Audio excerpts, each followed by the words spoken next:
Hey everybody, Roll the Lines UK, Matt and Ash here. We are just waiting on Ant, who will be with us very shortly too. So we're hanging out for a little while, just going to chat with you guys before we get started.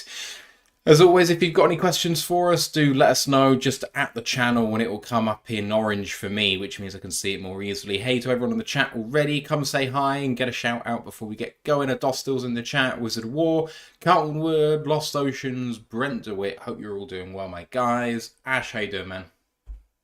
Tired. I was on the bakery shift this morning at work, so running around like a blue ass fly. Managed to cut myself with one of the trays as well, so I've got a very faint, but I've got a burn on my arm now, so that's fun. That'll be another war wound for me to talk up. But other than that, just trooping on, just finishing off reading Eric's article on the defensive scheme of the Titans, just because. I mean, it's probably a good idea to read that before we get started. I haven't done that, so I probably should do that, really. Good old Eric. Mm-hmm. I did enjoy the fact that your question on the midweek mailbag has stimulated Jeremy to make an article on the Sam position, because that must be the only reason why that happened, right? Yeah. I mean, I think technically got all three of my questions answered on the mailbag this week because I Yeah, they asked went back about to back motion. with you, didn't they? Yeah. And then I also asked about the fake punt as well. And I said about the motion. And I said, what's the odds of Varkey being put in motion and Fox thrown to him? And they mentioned it. And I was like, there we go. There's all three. Hey, I'm sorted. love that. Oh, I'm so ready for this weekend. So, I'm really not going to do much. I'm ready for the clocks to go back on Sunday, which means it's a 5 p.m. kickoff for us today on Sunday, not 6 p.m., which is nice. Also means that potentially I can watch the afternoon slate and it will finish before midnight, which is always a yeah, bonus. So I can do that and I can still get some sleep, go to work. true. For 1 week. For 1 week only. Joshua Mercer 7 subscribing at tier 1 for his 12th month as 1 year now. Yes, sir. Appreciate you. Thank you very much. Glad you're here, man. If you've got any questions or observations, would love to hear those. He says LFG Lions, Kings of the North. We're going to repeat. We're going to repeat. Man, I watched the Titans-Bills game about 2 hours ago, and what a frustrating game. Did you watch any of Yeah. it? I've watched clips. I can watch all of it. Unfortunately, I've been pretty busy this week with work, but I've watched bits of it enough to make some observations other than Chigga Kwanko stop drawing me in fantasy every year and then doing fuck all. Please, you were really good at Maryland. Please do something in the league. Oh, man. I've lost my train of thought. Wizard of War says, what is your concern level with Goff's fumbles? Which is a good question, because he does have a history of it, generally speaking. He's not been the best at ball security, and I don't... Below average hand size for a QB. Yes. I don't know whether that can be it solely, though. I'm just not sure that he is good at securing the ball, necessarily. Yeah. When it comes to absorbing contact. Mike says that there's no streaming issues there, neither Brent, but Carlton is getting freezing buffering as well, so hopefully with a refresh, that sorts it all out. Hey to Mike Engler, and to Skip Chelton as well, who says, hey guys, hope you're all well, everybody.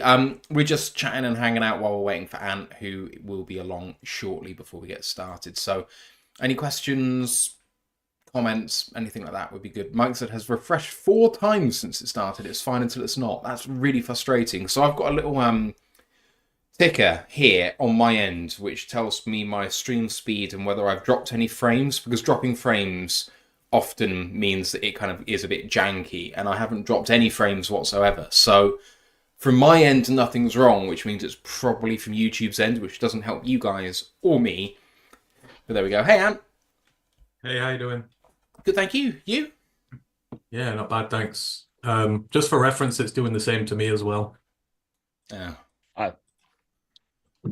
This is very frustrating. I'm sorry, everybody. there's nothing I can do, so I'm just going to carry on and hope that it gets better. Or the alternative is that you guys could go over to Twitch, of course, Yes. which I'll put the link in here. So Twitch is a weird format, I find. I like it better than YouTube, but marginally. And we make a lot more money from YouTube. Just as a thing. So, it's one of those things where I like it as a platform and it's easier to use, but it's more punitive. But anyway. So you've read all of the Eric stuff, and if there's anything that you've absorbed from that, you can feed that back in because I haven't finished it. Yeah, cool. Yeah, of course. House says I'm watching on YouTube in Los Angeles. It's fine. Wizard War says other issues on YouTube live streams this week, so it can't just be us. Okay, that's cool. Cool Down Rat subscribing with Prime, 26 month, 22 month streak. Appreciate you, man. That means a lot to us. So thank you. Are you guys ready to go? Yeah. Ant is on mute, but yes, good. All right, here we go. Recording in progress. Welcome to another edition of the Royal Alliance UK podcast, episode 299. This game is No Quandre. My name's Matthew Turner, alongside Anthony Fitzpatrick and Ashley Soden. Ant has rolled his eyes. I'm on a roll. How are you doing, boys? Doing great. I wish I could have come up with such a good title as that. Unfortunately, I'm still stuck trying to work out the best Greek myth pun to use, but I've got a couple more days to work it out for the article.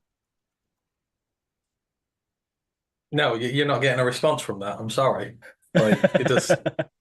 No. All right. Fair. I'm going to start on a personal note, just very, very briefly and indulgently, but I'm going to do so because I feel like I need to.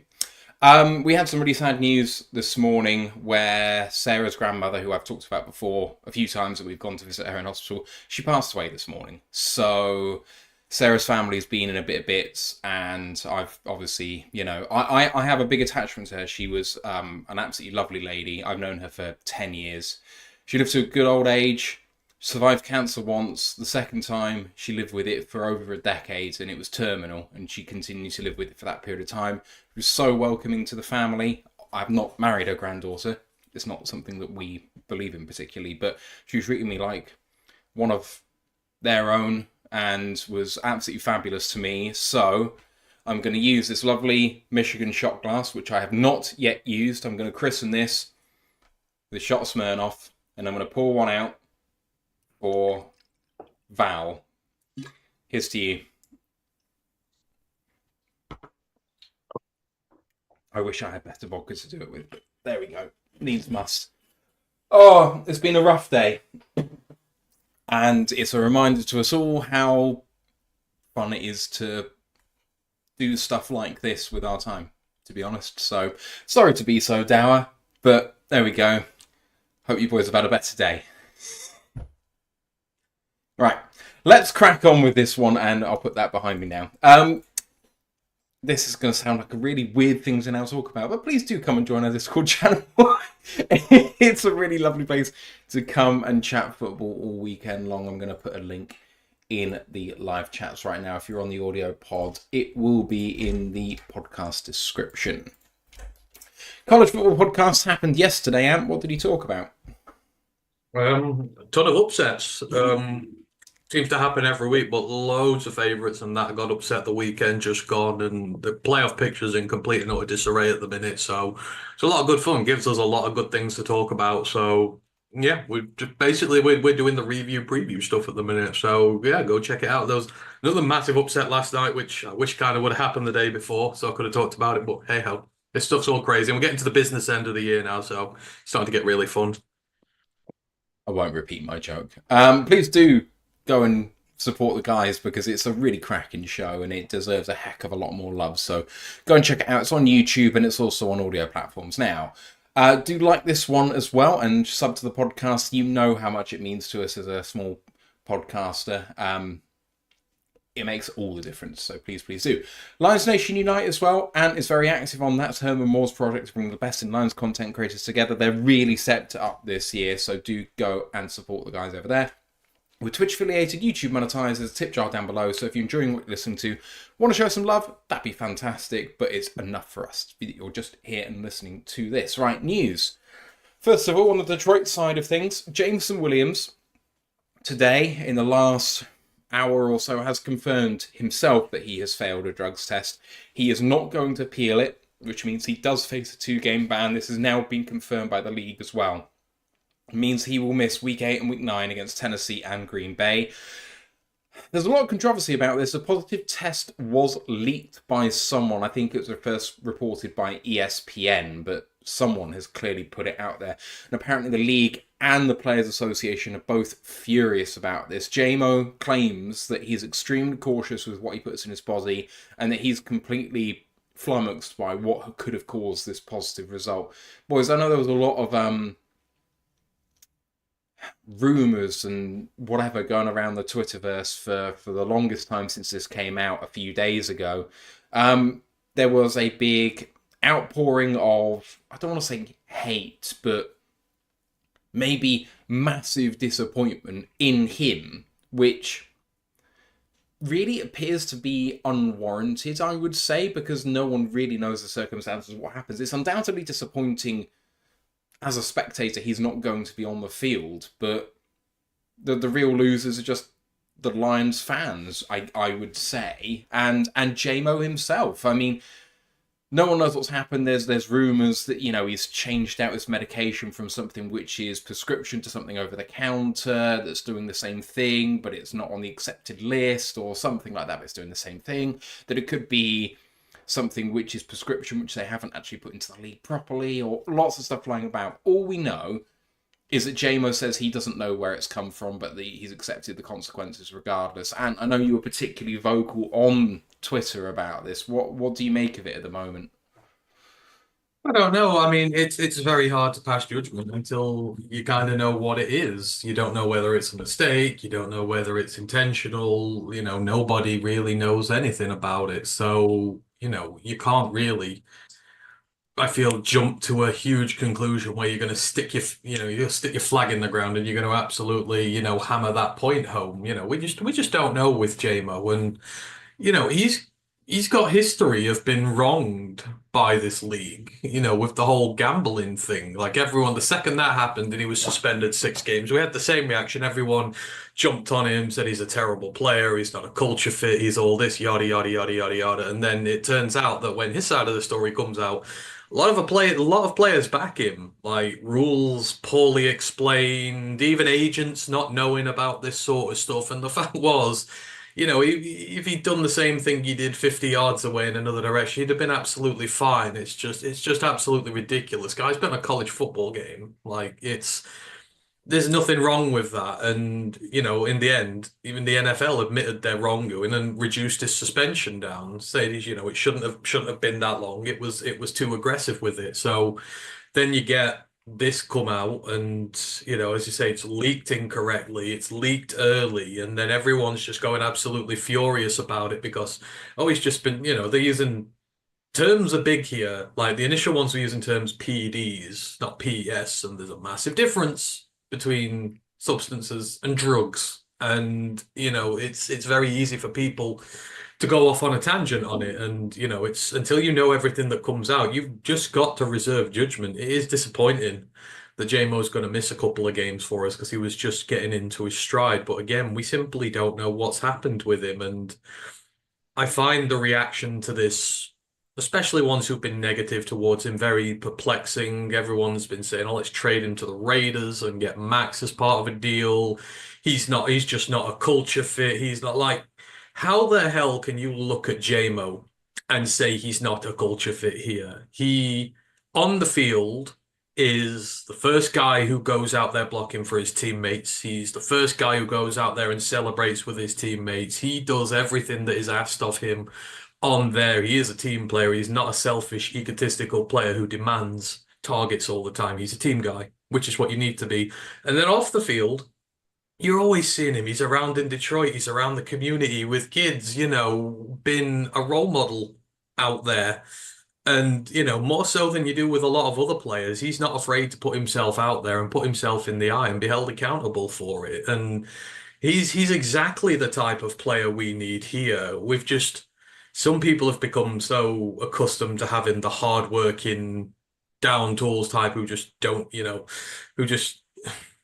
have any drama, like Amon Ra. Amon Ra comes in, works hard all the time, goes home. That's his thing. Some players like to be energetic. Some players like to have a bit of pizzazz about them. If it's a star wide receiver, I like them to have a little bit of ego about them because that's how they become the best at what they do. And, we can't have one uniformed player here at the Lions. You don't build teams that way. You've got to have a whole variety of people in. And JMO is part of the more flamboyant group.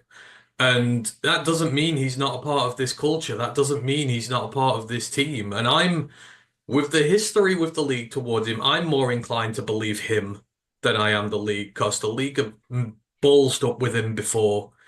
When he says he's not sure what he's done, I believe him. I do. He's one of our players. I'm going to back him to the hill. This is very ugly how people have just turned and let go on him. So for me, I'm disappointed. I'm disappointed with the fans, really, who have turned on him. I'm disappointed with how this has been spun about him. We just do not know at this point. You've got to sit and wait and see what happens. And most importantly, at the end of the day, this team is equipped to work without a star for a couple of games. If we lost Amon Ra for a couple of games, we're equipped to work without him now. If we lost Jameer for a couple of games, we're equipped to work without him. Like, we can get through this, and it's going to be another learning curve for him. If it's just a case of he's got to be a bit more careful in future, if it's something he's not thought about, then fine. But it's just disappointment for all round, really, because we're having a really nice season, things are going well, and this has just allowed the naysayers to come back into the picture and start spreading dissent again. I'm pretty sure a lot of these people are the ones who last year were saying he was a bust and were then left with egg on their face when he turned around and started being really good, and they're just so desperate to see him fail so they can go, told you so last year, he's a bust, he's no good, we told you, I told you, I'm the font of all knowledge. It's them people who are out after him here, and just, I don't get it. We're doing really well, and I want to keep the positive vibes going. Like you, Ash, any difference? Not really, no. Like, the only difference I really have is that it just, even if it is something because just he's changed his prescription, and the thing is, like, the substances are changing every day. Like, it's so hard to keep track, but there's the resources there. So hopefully it's something that he takes on the chin, as he says he will, and he learns from it. And next time he's just hyper vigilant with this kind of thing, even if it is changed prescription, talking to the team doctors, doing all he can, because it seems the league and some pockets of the fans will just find any excuse to pile on him, unfortunately, and not really anything he can do about that. Some people will never change his minds on him. I know, obviously, when we had the gambling thing last year, I was probably a bit harsh on him and that, considering, but what else can he do? Just take it on the chin, at least. I know, obviously, he was pushing the appeal window to the maximum he could to make sure he could keep going to training, because now we can't technically train with the team for 2 weeks. But it's good. It's kind of missing this game in Green Bay rather than Green Bay and the Texans, because we're probably going to need him against the Texans, because that's looking very much like a shootout. All right, final bit of news is that the Lions have double dipped in the awards category for Week 7, with winning FedEx Air and Ground Players of the Week for Goff and Gibbs. As a reminder of what they did last week, Goff went 22 of 25 for 280 and 2 touchdowns with a passer rating of 140 flat. Jahmyr Gibbs on the ground, 15 of 116 for 2 touchdowns and 4 of 4 for 44 in the air for 160 all-purpose. I mean, considering the opposition that we were going up against, boys, this feels utterly deserved. Yeah, like, it's very rare, unfortunately, that we win these kind of awards. Hell, look at the defensive player of the week. Like, Hutch should have got it with his 4.5 sacks, where a couple of weeks ago just didn't get it because we didn't win and all. This is always some kind of niche rule that stops us getting these awards. But it's nice to sort of see 2 of our offensive stars kind of get the plaudits they deserve. And obviously, nice to see Jake get his plaudits as well with the NFC Special Teams Player of the Week as well for his game winner. So we just a shame Brian couldn't get the defensive one as well, and then we would have got one on each side of the ball, and that would be very nice and satisfying for the OCD. But we move. I wonder if anyone's ever done that.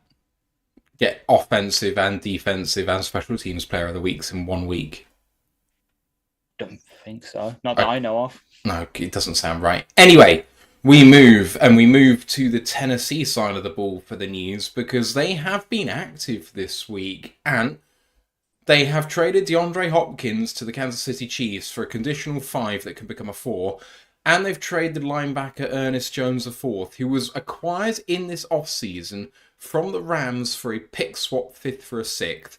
They've traded him to the Seattle Seahawks, goes back to the NFC West, and in return they get linebacker Jerome Baker and a 4th. So we get to face Jerome Baker once again. And Ernest Jones, I mean, it was a right shock that he got dealt in the first place, but of course the Rams didn't want to do it in division, and it feels like Tennessee have just been a conduit to get him back in. And in the midst of all of this, they get a 4th round pick and a 6th round pick and Jerome Baker after all the trades they've made. It's I know Tennessee have had a bad season, but this is a sort of wheeler dealing Del Boys style sort of GM shit going on here. Like they've done all right out of being a bit crap in terms of trying to get a bit more draft capital for basically nothing.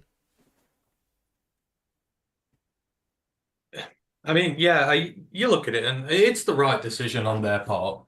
They're not a good football team at this moment in time.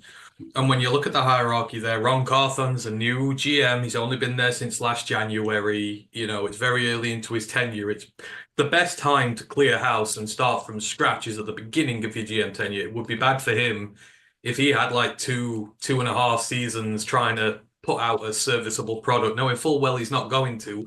And then you've got to start a rebuild. Like, for some GMs, the leash doesn't run that big. You'd be looking to season 4, season 5 till you start seeing progress. And some teams just won't give you that. So for his point of view, it makes sense that, you know, they tried this year. They've given Will Levis a chance at quarterback because he's been drafted recently. They've put resources around him to try and succeed. They've got a damn good defense there, but they've just not been able to get the offense together. And it's just clear now that in a division that's, I mean, it's not particularly strong outside the Texans for them right now. They're still struggling. That is an indicator for you that, right, whilst the division's weak, we start our rebuild first and we try and get ahead of the pile with everyone else. We try and get ahead of the Colts. We try and get ahead of the Jags. You know, we try and make a beeline for this because then he'll be able to have success sooner. So for me, I'm not surprised. This is a smart strategy from him just to say, look, yeah, we're not good. We're going to start the rebuild now under me, and we're going to really build this thing from the ground up, and we will become a good team again in the future. But that's not us now. And, you know, it's just carrying on the way they were will have got him fired. So, yeah, this is not surprising. And, you know, it's a good sign for them that the GM's doing this. I guess actually the only thing I would say is that it felt like Ernest Jones was being shipped out from the Rams for a bag of peanuts, and maybe he was worth even more than they're getting back, although Jerome Baker's not bad comp in itself, never mind a 4th. But for D-Hop, I know that he's not the player he used to be, but he's not exactly on a big contract either, so that should, you know, increase his trade value a little bit. When you got to take on a massive contract, obviously no one wants to do that, so it depresses the value, but he had the opposite kind of but like benefit. Like, Kansas City don't have much cap room, and then being able to make this move, they've not given away much money nor much draft capital. It's a win for Kansas City, this. Yeah, 100% is. And the only reason that D-Hop hasn't really done much this season is because Will Levis couldn't hit a barn door with a shotgun from 10 yards out, let alone a receiver running down the field on a go route 30 yards downfield. The dude just isn't accurate. So, yeah, the Chiefs pretty much fleeced the Titans here. And while obviously I hope he doesn't improve the Chiefs too much, he's going to help Mahomes a lot, who I know is currently second in the league in throwing interceptions over the past season and a half. So perhaps giving him a sort of contested catch receiver will help because doesn't really have that outside of Kelsey. I know obviously teams are doubling Kelsey now, so it's harder to throw to him. Trust me, my fantasy team knows that. So getting another weapon will definitely help the overall offense. But your Titans are they're in fire sale mode. It's obviously hot. Ernest Jones, I know they've said they're not trading Jeffrey Simmons, which is a good thing for them because he's a young piece they can build around. But I know obviously this perhaps increases the chances of Harold Landry maybe getting links with us because obviously number one, he's flying to Detroit tomorrow. Well, either tomorrow or Saturday with the team. Perhaps all we need to do is, cancel his flight. He knows our defensive line coach since he used to be the defensive line coach in Tennessee. And he's a speed edge rusher. Could help. So who knows? Tennessee could be further salesman down the road and we could benefit from it. We just need to DJ Reader in, like lead him into a room and lock the door. You're not coming out till you're one of us. And then that's the way to do it sometimes.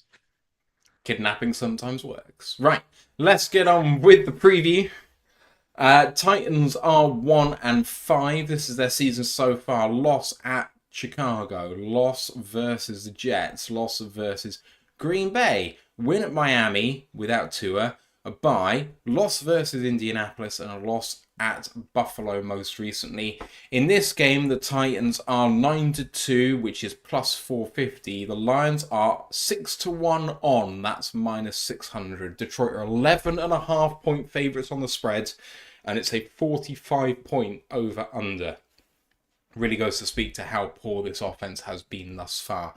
On the injury report, which has just come out for today, Thursday, the only player that did not practice for the Lions for both days is Josh Pascal, the edge player. He is ill, so no injuries as such. He's just not feeling well, but Wednesday, Thursday being out is not ideal. Obviously, there was a player out last week with an illness, so it must be just going around the camp. But it is the time of year, of course. Hopefully, given our lack of depth at the edge position, he can get a bit better. Mahogany was ill earlier on in the week. He's on the report, but he's full practice both days. Otherwise, Zeitler with his groin is full practice both days, and the other players who are on the report were just rested on Wednesday. They're full practice today. On the Titans side, their report isn't out for Thursday, but they have a fair few. It is out, is it? It is, and there's no major changes. Okay, cool. Thank you. So, I just refreshed, and there we go. So Jerome Baker has not practiced today, but that's probably just because of his trade. Did not practice Wednesday and Thursday. We have got Jalen Duncan, the tackle, with a hamstring, Calvin Ridley with a foot, the wide receiver, and the cornerback L'Jarius Sneed with a quad. Everyone else is varying degrees of limited in practice. But new on the report today is Tavondre Sweat, the nose tackle, who was limited with a high. Fuck knows what that is. I mean, he came in stoned. Hi. Maybe. Yeah. I really don't know what that means. But that is what's on the injury report per Lions.com. So just give him a bag of Lay's, he'll be fine. Because I got high. Because I got high.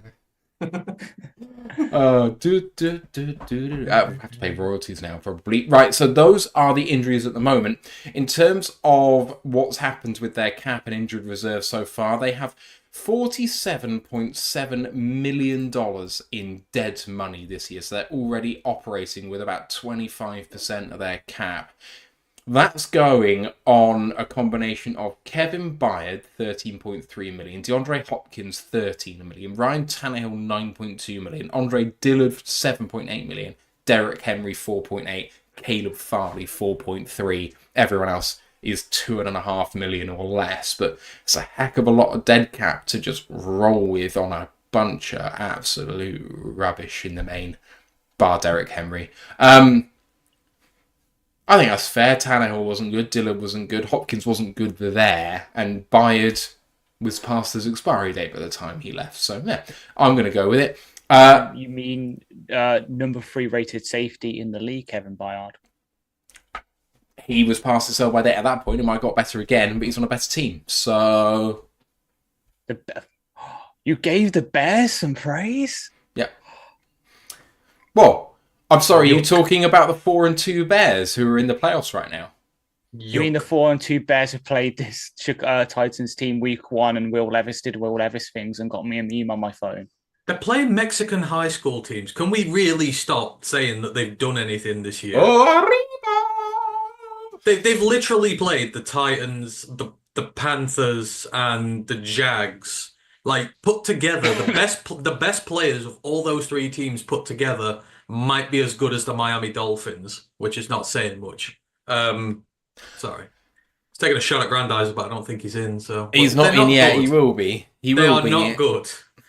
I mean, Tua's back, so at least they'll be good for one play, and then I don't know who'll be throwing the ball for the next play.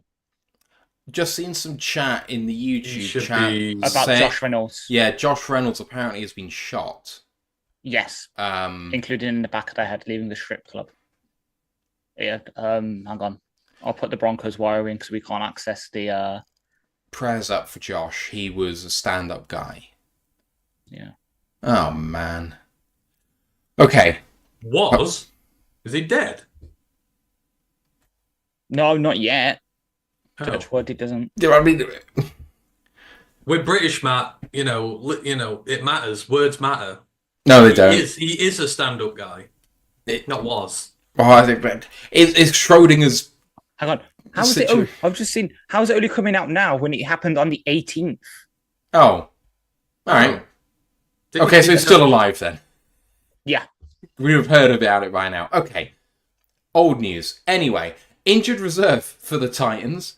Cornerback Chidobe Awuzie and wide receiver Treylon Burks. Awuzie, I would say, is a fair miss for this team. So, you know, Burks probably not, but he would have featured a bit.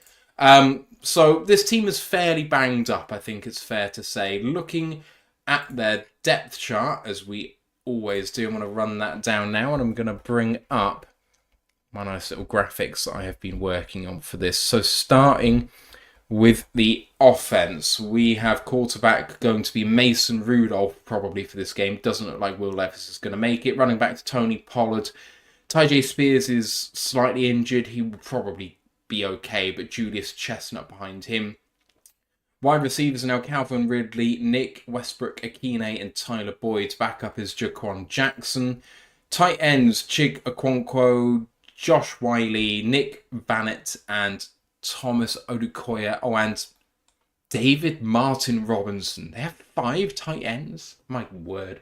And then on the offensive line, J.C. Latham, Peter Skoronsky, Lloyd Cushenberry III, Dylan Radens, and Nicholas Petit-Frere, backed up by Jalen Duncan, Andrew Rupchich, Daniel Brunskill, Leroy Watson IV, and that is your offense. I put the starters up there, and now that is their predicted starting lineup. I do acknowledge that Cushenberry III is too long of a name for the graphics, so apologies. And Westbrook Akine as well. These guys need shorter surnames, but there we go. For the defensive side of the ball, they are going to start something like this. They play a 3-4 base defense. Sebastian Joseph Day, Devondre Sweat, and Jeffrey Simmons are the 3-down linemen. The inside linebackers are Jerome Baker and Kenneth Murray Jr. The outside linebackers are Harold Landry III and Arden Key. Cornerbacks are Jarvis Brownlee Jr. and Legarius Sneed. If he can't go, as it looks like he may not be able to go, it's going to be Darrell Baker Jr. on the outside. The nickelback, when they play nickel, is Roger McCreary. He played outside significantly in his first 2 years in the league, but he has barely played outside, even with Sneed being injured. It has been Darrell Baker in reserve there. The safeties are Amani Hooker and former Lion Quandre Diggs.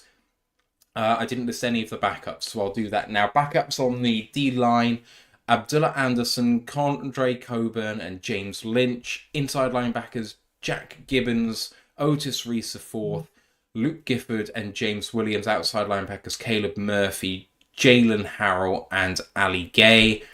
Cornerback backups, Trey Avery and Darrell Baker, as I've mentioned. And safeties, Julius Wood and Mike Brown. If I don't move my screen, that would be really useful. I managed to put up Why have I done that? Sorry, guys. Sorry. Hang on. Get rid of that. And then that's what we wanted. So that's how they're going to start on defense. In terms of special teams, punters Ryan Stonehouse, kickers Nick Falk, long snapper is Morgan Cox. And let's come to the overall.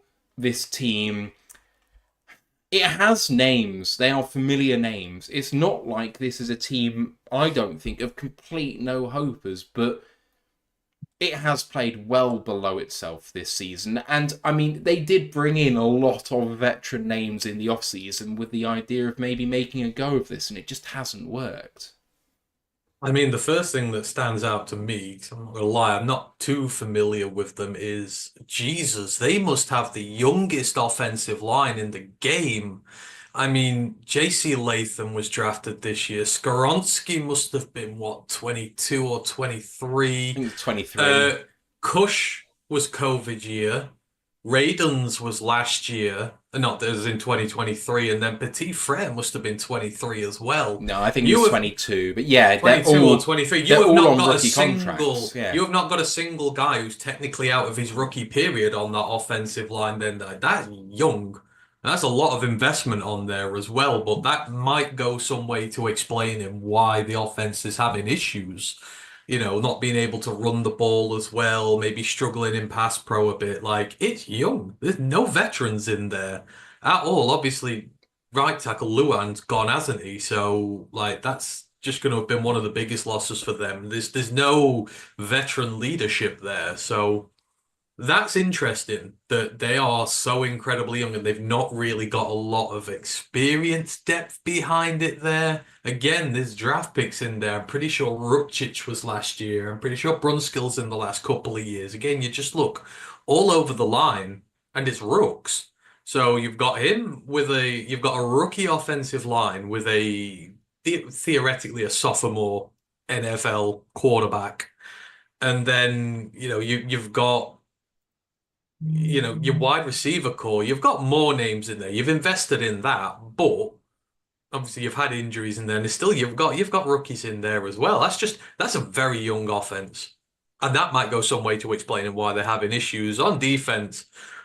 Maybe the depth isn't there with them, but as you say, there's a lot of investment, and this is why they're so much better there. You're looking, and you've got Jeffrey Simmons on there, you've got Arden Key, you've got Joseph Day, who was in that Rams Super Bowl winning squad, and then you've got youngsters like Tavondre Sweat there. You've got this right balance of experience and youth that you're bringing through, and the unit's working very well, and you look through kind of the whole team, and the balance is just a bit better.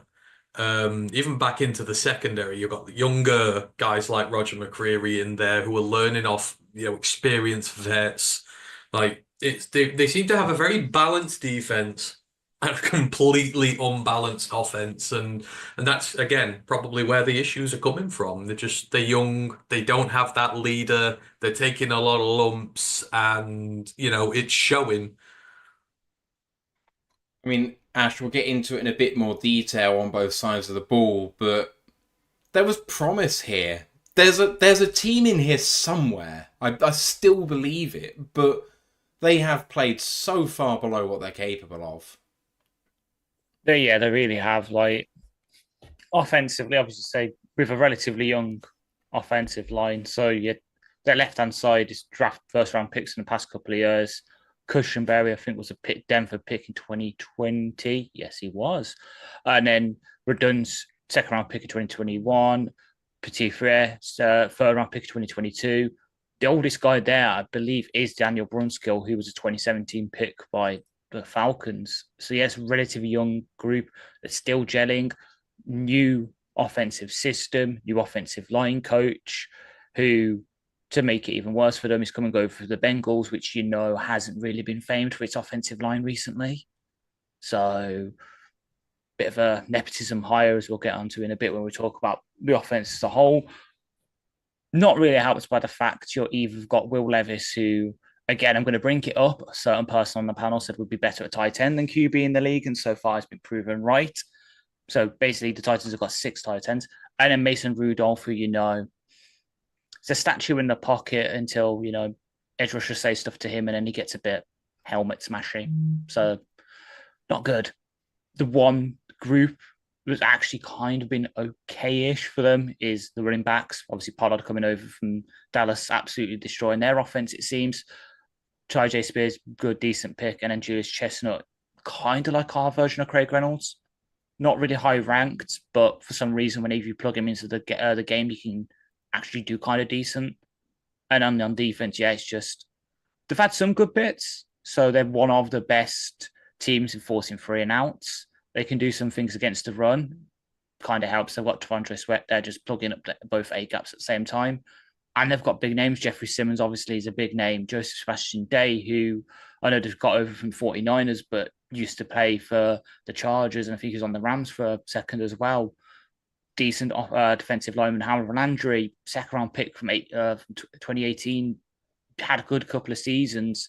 Kenneth Murrow, the first round pick from the Chargers in 2021, big name. Arden Key, who people might remember turned us down to go sign with the Raiders a couple of years ago on the other side. Ronnie Hooker had a good couple of seasons with the Colts. Obviously, Condre Diggs, we know. J.S. Sneeder traded for Roger McCreary's second round pick. They've got names everywhere. Like arguably the lowest ranked player in terms of draft pedigree on their defense is the one who's been playing the best. And the one I hate the most because it's Jarvis Brownlee, the one who gave the massive touchdown against the FPS school in 2020 to, the first season of Mike. I'm going to get FSU into I it was again. so high on Jarvis Brownlee when he came out. He was one of my guys. Well, you've been proven right there. He's been the best part of their defense by a long shot, in my opinion. And he's a 5th round pick. It says a lot. Absolute steal. Yeah, I really struggle with it because the 3 down linemen of Joseph Day, Sweat, and Simmons is as good as you can get in this league. That's a fantastic front 3. And then with those outside linebackers, Arden Key and Harold Landry, there is absolutely no way that D-line should be slowing you down whatsoever. And then obviously Jerome Baker's come over, but I'm a fan of his generally. Kenneth Murray, I don't know a lot about, to be honest. But then the back 4 of Snead, Diggs, Hooker, and Brownlee with McCreary as nickel. That is a good defense. It just is. If it's bad, it's because of coaching. Because individually, they would seem to me to gel well. I think it's smart enough. I think it's got enough mix of young and old in there. There's just so much to like about that in terms of personnel. Offensively, you can pick massive holes in it, and it all starts that offensive line, and we'll talk about that now. Let's get on to let's get on to overall and then the offense. So, PFF, DVOA, and EPA stats coming at you now. Overall, PFF this is the 31st overall team, DVOA 27th, EPA 23rd. So EPA like them significantly more than the other 2 metrics. On offense, PFF has it 30th, DVOA 27th, EPA 29th, so they're pretty aligned on that. On defense, PFF says 26th, DVOA and EPA all have them as the 11th overall defense compared to PFF's 26th, so massive difference in the metrics there. DVOA has this as the 32nd ranked special teams unit in the league, so this might be the worst special teams unit in the league. I don't believe it, having watched film. Just don't think that that's true, but never mind. Anyway, here's the offensive stats for you. So Will Levis is the leading passer, 83 of 125, 66% completion rate, 699 yards, 5 touchdowns, 7 interceptions, passer rating 70.7, QBR 27.3. The man has not had a good time of it. 16 carries for 106 yards, 6.6 yards per rush. PFF grade for him of 44.9. So he has had a significant downturn from year 1. And to be honest, it was expected. All of the offseason, everyone was talking about how is this gunslinger going to work in a timing offense. And frankly, it hasn't worked. Tony Pollard, as Ash has mentioned, he's been the star for them at running back. 94 carries for 400 yards and 4.3 yards per carry and 3 touchdowns. And also 18 of 25 for 86 through the air. PFF grade is 76.3. The most productive wide receiver, in inverted commas, has been Calvin Ridley. He's got 3 carries for 29 yards and a touchdown and 12 receptions on 36 throws his way. That is a 1/3 completion rate to Calvin Ridley. You heard that right. 183 yards at 15.3 yards per catch and a touchdown, a PFF grade of 53.4. If you're only catching a third of the balls thrown your way and your PFF grade is above 50, it's not your fault. Sorry. There are no good grades on this offense that are not Tony Pollard. Nothing above 70. In terms of bad grades, there's not really any of them either, apart from maybe Nicolas Petit-Frere, the tackle, 52.4 overall grade. In terms of the starters, the people playing significant reps, they all live in this weird world where they're graded basically between 55 and 65. They are the most average of average, and that adds up to basically shit all in this league. In terms of what they do on money downs and where it matters most, they're 29th on third down, completing 31% of the time. They're 50% on fourth down, that's good for 16th. And in the red zone, they have 9 touchdowns on 16 trips, that's 56% touchdown to trip ratio. It is 14th in the NFL. So when they get down to the red zone, they're better than average, if not blowing everyone away. But they're doing in the red zone what they can't do on third down, which is interesting. Let's stop there, because that's a lot of stats all at once. Ash, this offense, we've talked about it struggling. I mentioned Levis and maybe chemistry issues with the head coach.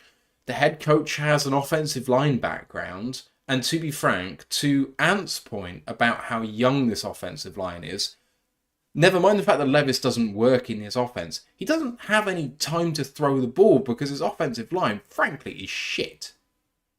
Yeah, so yeah, he has an offensive line background in so much that his dad is the offensive line coach. The head coach is actually a QB coach. He was our QB coach for 2 years under Jim Bob Cooter in 2016, 2017. So that makes it even worse if you can't make an offense around your QB. But you kind of hit the nail on the head a couple of minutes ago when you said putting a gunslinger into a timing offense isn't going to work, and their offense is a timing West Coast kind of system. He comes from the Bengals, so he has Zach Taylor, so therefore the McVay tendencies to him, but he's also got background of John Gruden's Raiders offense. So both of which are sort of spread, West Coast, outside zone, timings, a lot of screens and stuff.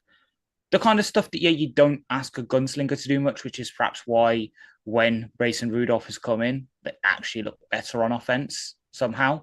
Like going from a guy who, as I alluded to earlier, his most notable thing in the NFL is getting a helmet bashed in his face by Myles Garrett. It's not going great for them, to be honest. Like,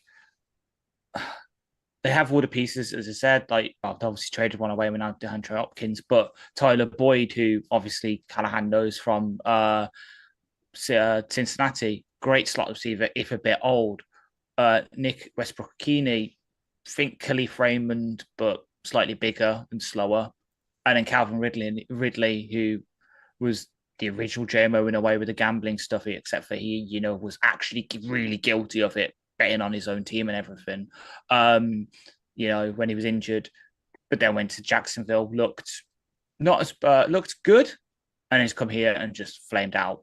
And then they have Jaquan Jackson, who is a 6th-round pick from this year, and then Tay Martin, the former slot receiver from UCF, on their practice squad. Probably expect him to come up. Either him or Oliver Bryce, who I know nothing about. And then Mason, probably Mason Kinsey. He's the big guy on the practice squad. And even, say that, 5'10". They've basically got a load of slots on the practice squad. So it's one of them, again, that's going to play into our hands, I think, with their passing scheme, because it's all going to be funneled inside. And where are we strong? On the inside. Best safety duo in the league, with the number 1 and number 5 rated safeties by PFF so far this season. A slot corner who has been playing pretty well, and the linebacking core is doing great. This could be a great game for Davis and Arnold really to get their heads on and nail down, because the next couple of weeks, obviously, we're facing a bit better of a passing offense. And they're going to have to step up. So it'd be a nice sort of like preseason game 2.0 for them, I think, facing the pass and then running it. It's outside zone.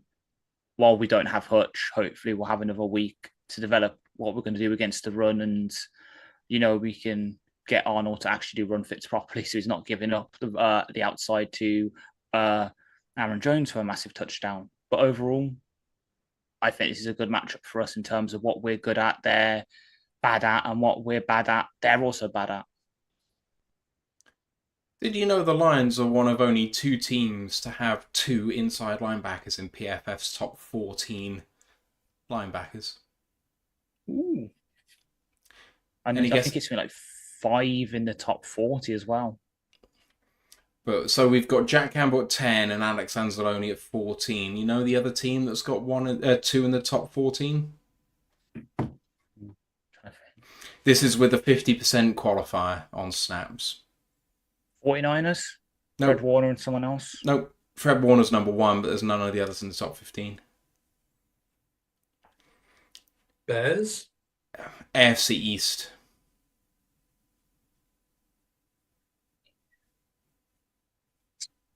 Bills. Actually, I've said inside linebackers, and we're the only ones with inside linebackers because these are not both inside linebackers. Jets. Jamian Sherwood and Quincy Williams. Sherwood, I think, can flex. They're a 4-3 team, so I think he can. I think he'd be like us there, Sam.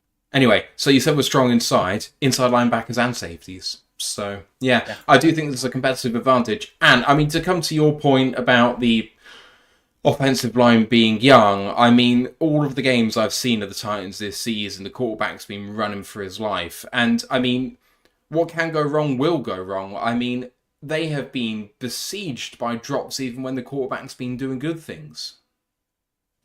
Yeah, it's because you're playing so rushed. I mean, this all stems, the offensive, this just creates problems all over. This is a very simple explanation as to why they're all great and bad and they're not good, is this line. They can't run the ball. Their top 2 rushers are rushing it for what? 3.6 yards, 3.5 yards a carry, 4.3 yards a carry. You're not rushing the ball very well. And what that means is you've got to throw the ball. Opposition teams know that you've got to throw the football. And when they're just allowed to go hell for leather on this young offensive line who's having to pass protect all the time, mistakes are going to be made. And you're playing with a rookie quarterback who is still not integrated fully into this league, does not have command yet, is prone to silly errors. And you've seen Levis, and Levis makes silly errors because, I'm not saying he has to, but there are sometimes he has to make plays happen for this offense to really do anything. I mean, this is the type of quarterback he was all the way back to his Kentucky days. He didn't always get the help there. Had to be a lot of big plays, had to be him who does it. He feels a responsibility to try and make these plays, so he's holding onto the ball for too long. He's making ill-advised throws. He's trying to force it. Because, again, his team can't run the ball and take the pressure off him, and his guys can't protect him. And, he was never a massive dual-threat quarterback who likes to run outside of the pocket. That's not his style. Some quarterbacks, like our own, they work better when they're in a pocket and they've got a little bit of time to work with, and that's how they play. He has not been put in a position to succeed, and I'm very far from giving up on him as a quarterback yet. There are way too many rookies in this league who've been thrown to the wolves, and they're not all bad. The teams that are coaching them are bad, and they're just not put in a situation to do it. But as it pertains to us, our key matchups are always the trenches, and you look at it and you've just got a set of youngsters in there who are struggling, and you put them up against our veteran, experienced defensive line that's been giving hell to much better units at this point in time, and you can do nothing but go, well, that's quite clearly an advantage for us. These guys, they're not on the same wavelength. Like I said, they don't have a Ragnow, Marshall in this defense from the middle, pointing out where the blitzers are coming from, pointing out the protections, making changes on the fly, just sort of comforting them through this. They had like 2 vets in there. They might be doing a lot better because you've got a lot of young talent, and these guys they've drafted are all young, talented players, but without leadership and under pressure, it makes silly things happen. So for us, you've just got to really go and play home on that one. We've got, as has been said, a great interior, which is just going to absolutely collapse in the middle. It's going to force those tackles in to try and help. It's going to give you opportunities to blitz. It's going to give you opportunity to bring more pressure up. And if you isolate the tackles away from the interior, they're going to be eaten alive because really they're not getting a ton of help from the tight ends or the running backs. You look at these guys, and a lot of them are not designed to come in and help. Like Tyjae Spears, I love him to death. He's a great workhorse running back, but he's tiny.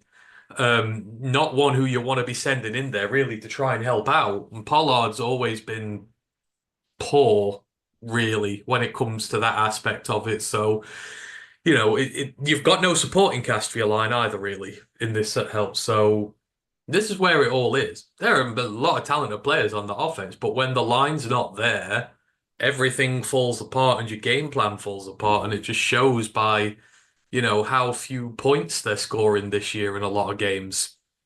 You've got what, 17 versus the Colts, 10 versus the Bills, 14 versus the Packers. You're not able to put serious points down on the board. The only time they did go high on against the Titans, I think Nick Folk kicked about 24 of them points. So, it was just giving it to the kicker and letting him have a worldy day. So yeah, and this is why they're trading away. This is why they're rebuilding, because whilst that offense remains the way it is, it's going to go nowhere, and teams are going to bull them, and we just match up completely perfectly. It doesn't matter if their skilled players are good.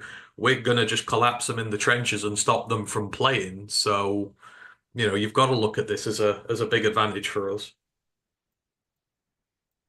Yeah, I mean, I'll come on to the game that they played last week against the Bills, but it's a weird one, so I'll leave that there and then we'll wheel back to it. Let's go defense. Statistical leaders go something like this. Jeffrey Simmons, a pass defended, a sack, 17 tackles, 3 tackles for loss, 2 quarterback hits, PFF grade of 70.1, that's a D tackle. Harold Landry, the third outside linebacker, 3 passes defended, 4 sacks, 29 tackles, 7 tackles for loss, 8 quarterback hits, and also a PFF grade of 70.1.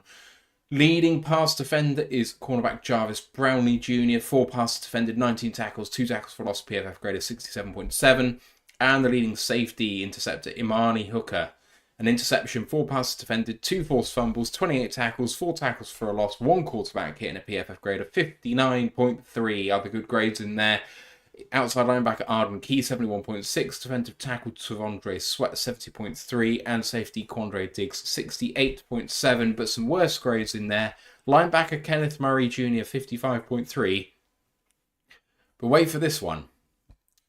High-priced tradee and the guy everyone was talking about coming the offseason, L'Jarius Sneed, cornerback formerly of the Kansas City Chiefs, 36.3. The move has not gone well, at least for now.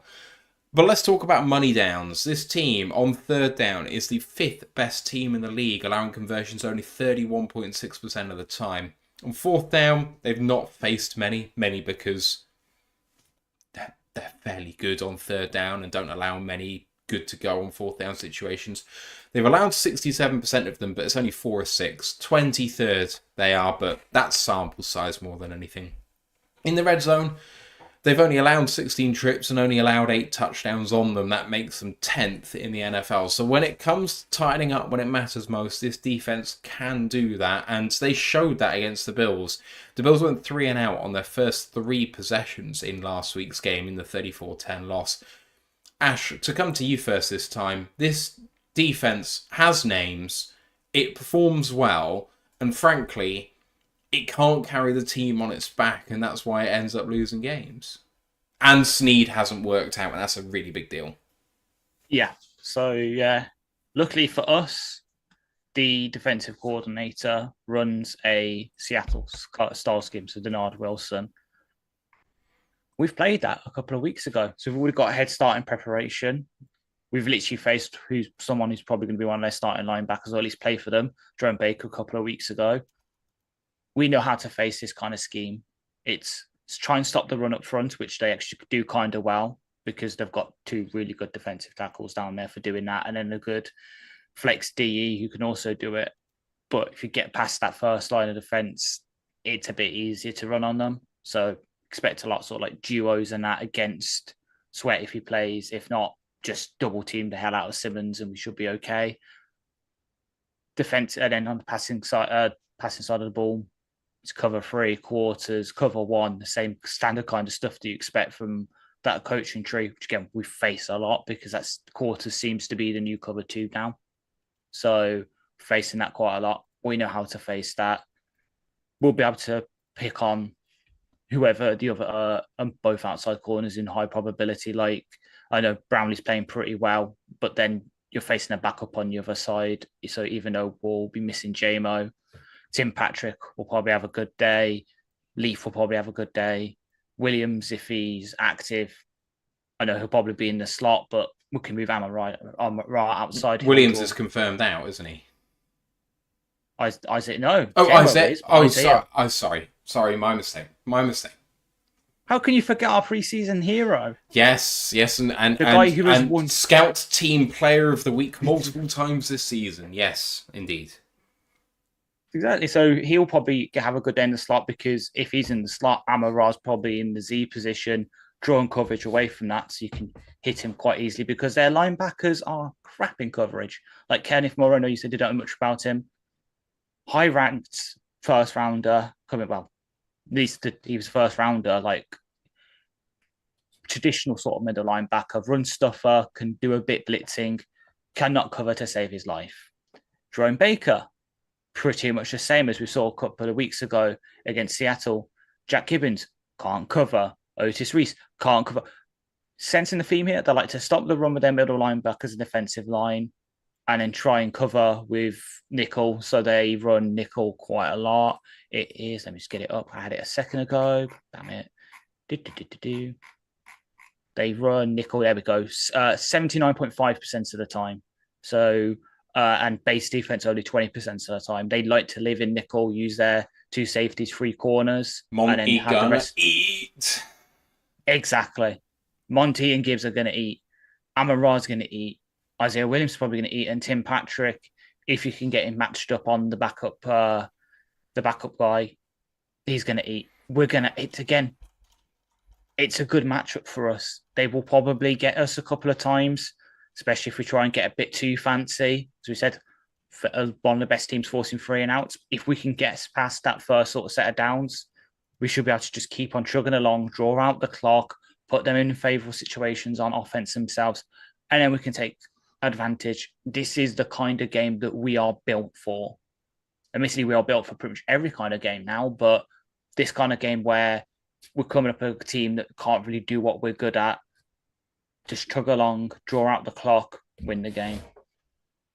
And it feels like it's very much a kind of grind them down sort of thing. Because that front 5 that we were talking about before is pretty bloody solid, but it's a kind of weak underbelly underneath that. And if you can grind down those front 5, it feels like we're going to run over this team. Mm-hmm. I mean, it all comes down to our offensive line and how good it's going to be on the day. I mean, you really can't take this team for granted. This is a team who's good at stopping the run.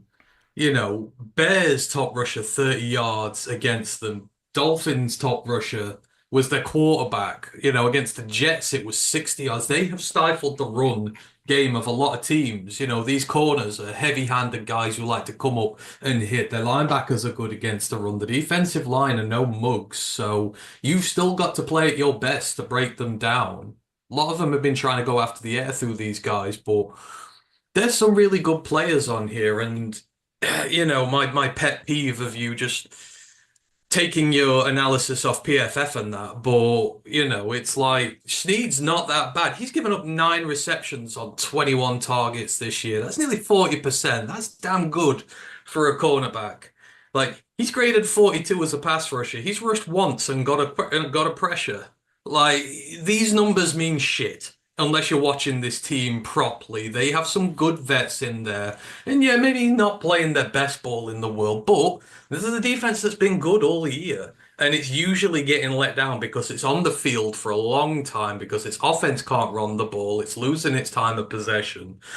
And eventually you'll just be able to run over it. So you're right, it is wearing it down.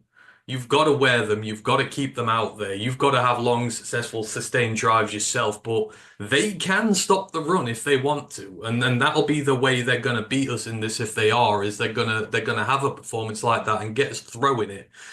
You know, trying to put it in danger. Now they're not very turnover worthy here. I think I read they got like 1 pick on the year or something like that. There's not much, but it can still put you in bother. It can still end drives. You still got to be very careful with them. You can't disrespect this defense despite what the grades may say about it. It keeps them in games. The only reason they've been competitive in a lot of these games. So you do have to run the ball well on them, but you have to be. They're going to give you a tough performance. You know what the Titans are like.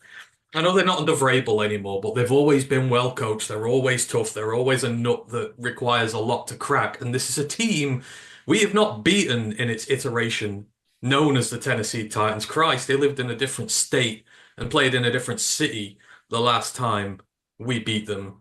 Like Toy Story was in the cinema the last time we beat these guys. The first one, don't know how many there is now, but you've got to be careful here with this defense. It's not just easy to say they're going to fall over. They're not.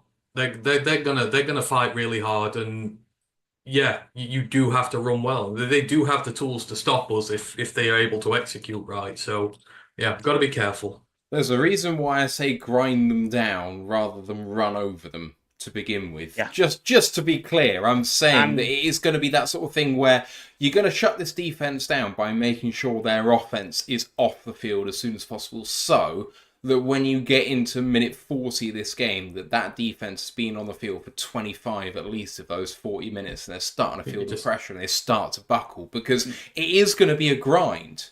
This game You have is to not open going up to on be it. You have to easy. pass on them quick. You have to get that going. It's the way we've been opening teams up recently, is by passing a lot more and a lot further downfield. Because then you're putting them in a disadvantageous situation. As I say, Yeah. their linebackers are not good coverage linebackers. There's a dimension. So if you start slinging this thing round and using all your guys, and you're having to force these guys on the back foot and not letting them come downhill, that's when you're going to put them in a rough situation there. And I feel like that's what they should do with them, is to open it up and let Goff air it a bit. Hell, ride the hot hand, as it was. His arm is incredibly hot right now. God, is Steve back in? How many See, days? That's a Tomism. Oh, yes, true. it is a Thomas. But the thing is, yeah, there's some good stuff about this Tennessee defense. They're the best in defensive stuff rate in the league. But they're also the worst in terms of success rate given up. So success rate, which is like the metric that I know what success rate is. 70.2% success rate against allowed, which is the worst in the league. Rushing that's success rate. why they're losing games, right? Yeah, Because the thing about success rate is it doesn't tell you a lot when it's bad, but it tells you a lot when it's good. Yeah. Rushing success rate. 74.6% given up, which is 29th. They're either they do really well at something stuff rate, or it's either they get the big play for themselves or they give up a big play. There is no in between. I actually had rushing success rate, or no, just success rate generally, told to me by the Athletic Football podcast this week. So, it's new information to me, and I'm sure there are probably people listening to this going, I don't know what success rate is. So, and please correct me if I'm wrong, but my understanding was, on first down and 10, 5 yards or better is a success. On second down, it's getting half the distance to the sticks. On third down and fourth down, it's converting for a new set of downs. That is success. So, if you are 75% against, it means 75% of the time a team is either getting 5 yards or more on first down against you, is getting halfway distance to the sticks on second down, or it's converting third and fourth downs regularly. You cannot live in a world where that number's 65% plus and be a good team. You just can't, because if a team's regularly getting 5 yards against you on first down, or they're converting on third and fourth down with regularity, that's a horrible place to live. Ash is looking like the Lions are above that number. 65.4%. Oh, I'm on the money. I haven't even looked. I have no idea. But let's get on to the Titans game against the Bills last week, because this was a really weird game. Titans got out to a 10-0 lead before conceding 34 straight against the Bills to go down 34-10. They had Mason Rudolph in as quarterback for this game as well. He went 25 of 40 for 215 and a touchdown with one pick. Tony Pollard was 16 for 61. The other running backs combined 8 carries for 28 yards, so not exactly ideal. Sorry, Mason Rudolph was also a part of that figure, but there we go. So Pollard was just below 4 yards per carry, which is about what he's averaging this season so far. They were led by Chigga Quonkwo, the tight end, 4 of 4 for 50. The touchdown was by Nick Westbrook-Akine, 2 of 4 for 10 and a touchdown. In this game, per PFF, their top 3 offensive players were all tight ends, which I think really tells a story. And having watched this game, he wasn't really helped out by his wide receivers. Ridley was 3 of 9 for 42, and to be honest, a few of those were on him. They were actually in his hands and should have been caught, so, Whereas Nick Vannett, backup tight end, 4 of 4 for 25. Josh Wiley, 3 of 4 for 34. Okonkwo, 4 of 4 for 50. So those tight ends combined for 11 of 12. 11 of 12 for 409 of the 215 yards. So that's massive production from Titans. Actually came out in 13 personnel, quite a lot. So I think that's going to have to be something we watch out for. They fumbled the ball 4 times, and 3 of them were Mason Rudolph. Now I know Jared Goff fumbled the ball 3 times. ESPN will tell you twice. I'm just going to carry on with this bit for as long as I can carry it.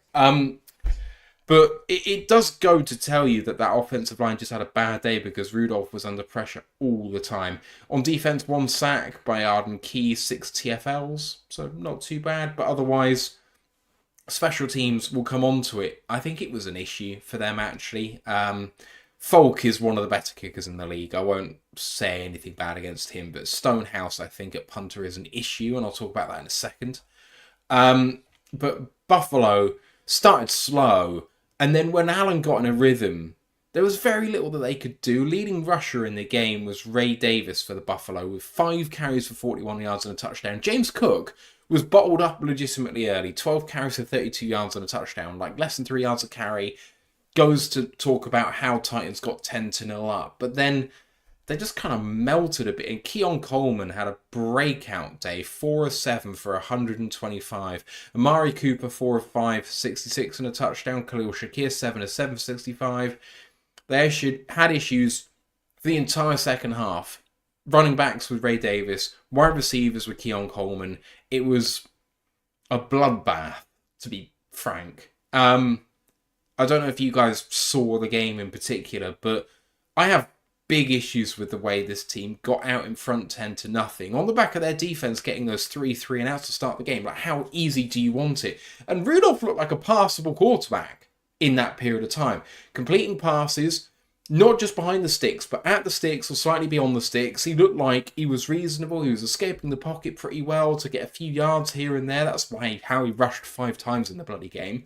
And then as soon as Buffalo get their first touchdown, they completely fall to pieces. It's like Buffalo just got a spring in their step, and the Titans thought, oh yeah, even though we're 10-0 up, we're not winning this. And it culminated in the worst possible way with the Titans running lateral plays at the end of the first half.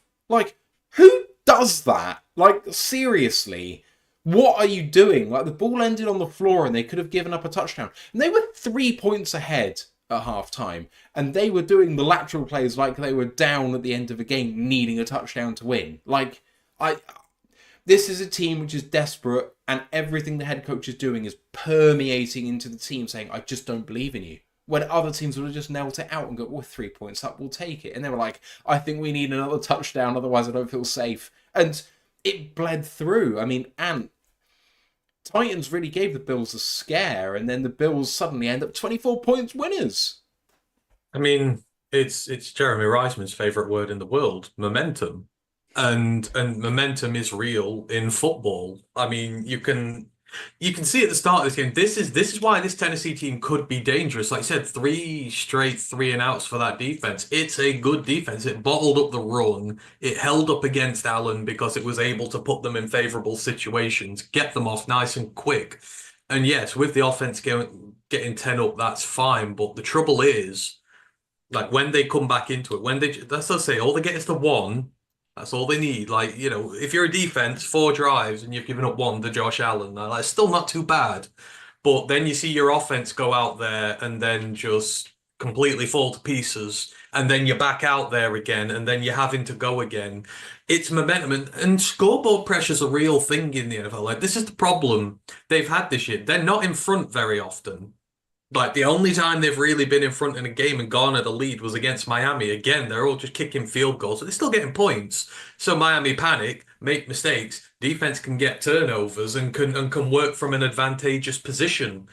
In that game against the Bills, even at 10-0, it's so early in the game, you're not working with an advantageous position. And when the momentum goes against you, there's not a lot you can do about it. Let's say Allen gets hot. He starts finding his rhythm with his receivers. They're not necessarily running the ball well, but they're just not able to stop the bleeding through the air, which makes it easier. And then the offense just goes to sleep. And you think you get into like the third quarter of the game and you're like, good Lord, I can't remember the last time we scored. It was over an hour ago. And it grinds and it gets tough and it just gets harder and your morale just gets pumped lower and lower and lower. And your offense is just doing absolutely nothing for you. That is momentum in Bill's favor, and they didn't let up. They just kept them hemmed in. They kept sending the offense off there. I know Titans have more minutes of possession in this, but Bills score. Let them go out there. Let them try and run the ball. Let them run garbage time off the clock. They're not going anywhere. They're just wasting useless time. And then defense got to deal with it again. So it's just one very imbalanced team. You got one, let's say, above average unit. You got one above average unit there, and you've got one well below average unit at the minute. And that just means you're going to lose more games because your good unit are never in the position to succeed. You can see what they can do. You saw in the first quarter exactly what they're capable of. But to your point about grinding them down, that's what the Bills did. They just mentally ground them down into dust, and there was no competition in this one there, and that is the glaring weakness with them. So, it's tough for them to win games if they can't score points. And the amount of times they've not gone past 20, let's just say there's not many times that we don't go past 20 to put. So you've got to get something out of them by hook or by crook. You've got to find a way. But this game just showed the weaknesses. It showed the imbalance of the team and how far away really it is from competing against good sides like ours. Ash, did you catch much of the game? I've watched bits of it, obviously. Watched a certain receiver do great.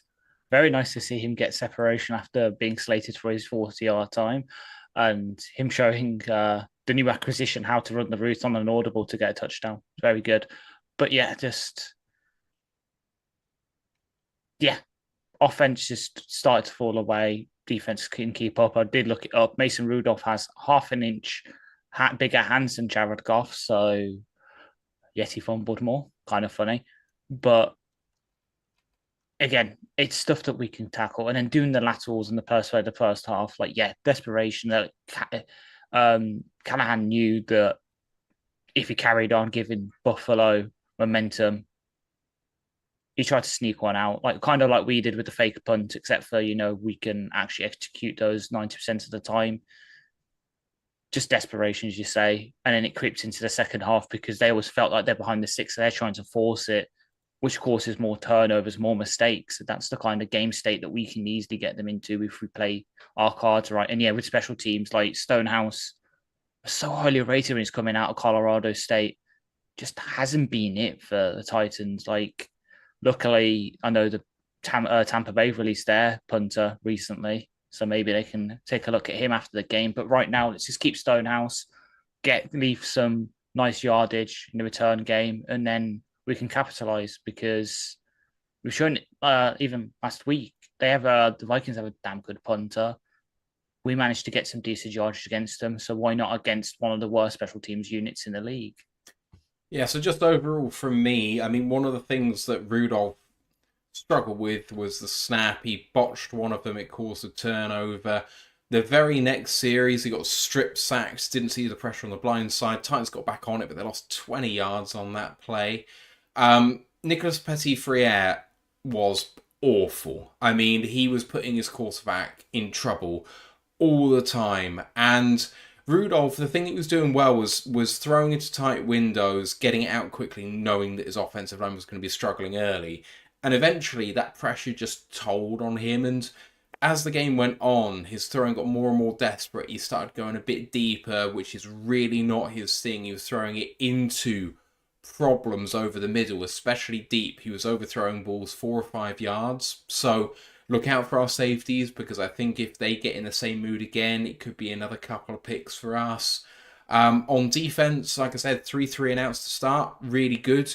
But otherwise, zone coverage was breaking down. They were allowing a lot of easy completions. Their safeties were playing awfully by the end. I mean, Diggs was all at sea. Amani Hooker wasn't much better. Like, it is the problem that you have when you're under such pressure and you are the guys that, you're holding it all up together. You're going to make some mistakes eventually.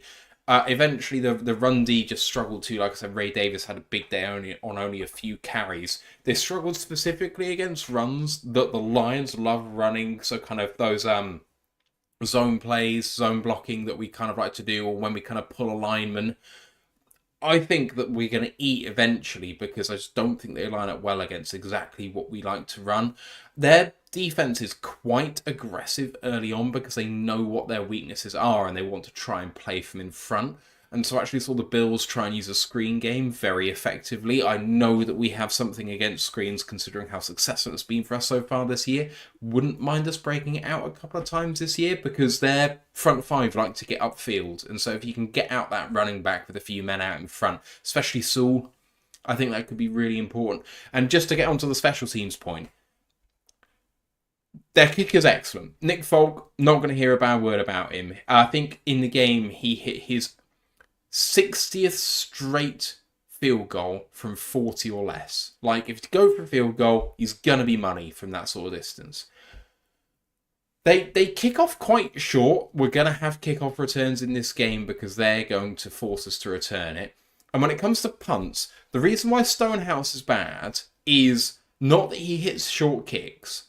He's got a leg. He kicks the ball far. But he really can't do anything very well apart from line drives. So the ball doesn't get any hang time, which means Khalif Raymond is going to be receiving those punts with loads of room. Like, loads of fucking room. So if we don't have significant punt return yardage, I would love to see what the odds are on a special teams touchdown for Detroit, because I believe that Raymond is going to have his best chance of the year to get a punt return touchdown. And that could be big in this game. There was one thing you didn't address. The long snapping's fine. Nick Folk is good. Hey, let me make the joke. I was going to say, how much do you like Cox? Hey! Ruined it. You ruined it. Damn it. Give me a sec. All right, so I don't have the odds up yet. Damn it, Paddy Powell. I was trusting you. So you're saying that you love him? I love him. Right, so when it comes to keys to victory for this, I think we've kind of covered it already. Grind the defense down, get that run game going eventually, kind of use the pass to open up the run, as Ant's been talking about. I mentioned about screens. I think that could be a really good route to victory, and just do not give this offense anything for free. Try and be... they will try and attract DPIs because they love to throw the ball into tight windows, and you know what our corners like to do. Try and keep the flags to a minimum because they don't need any free yardage. And I think you're pretty much there. Any other points to add, boys, for keys to victory here?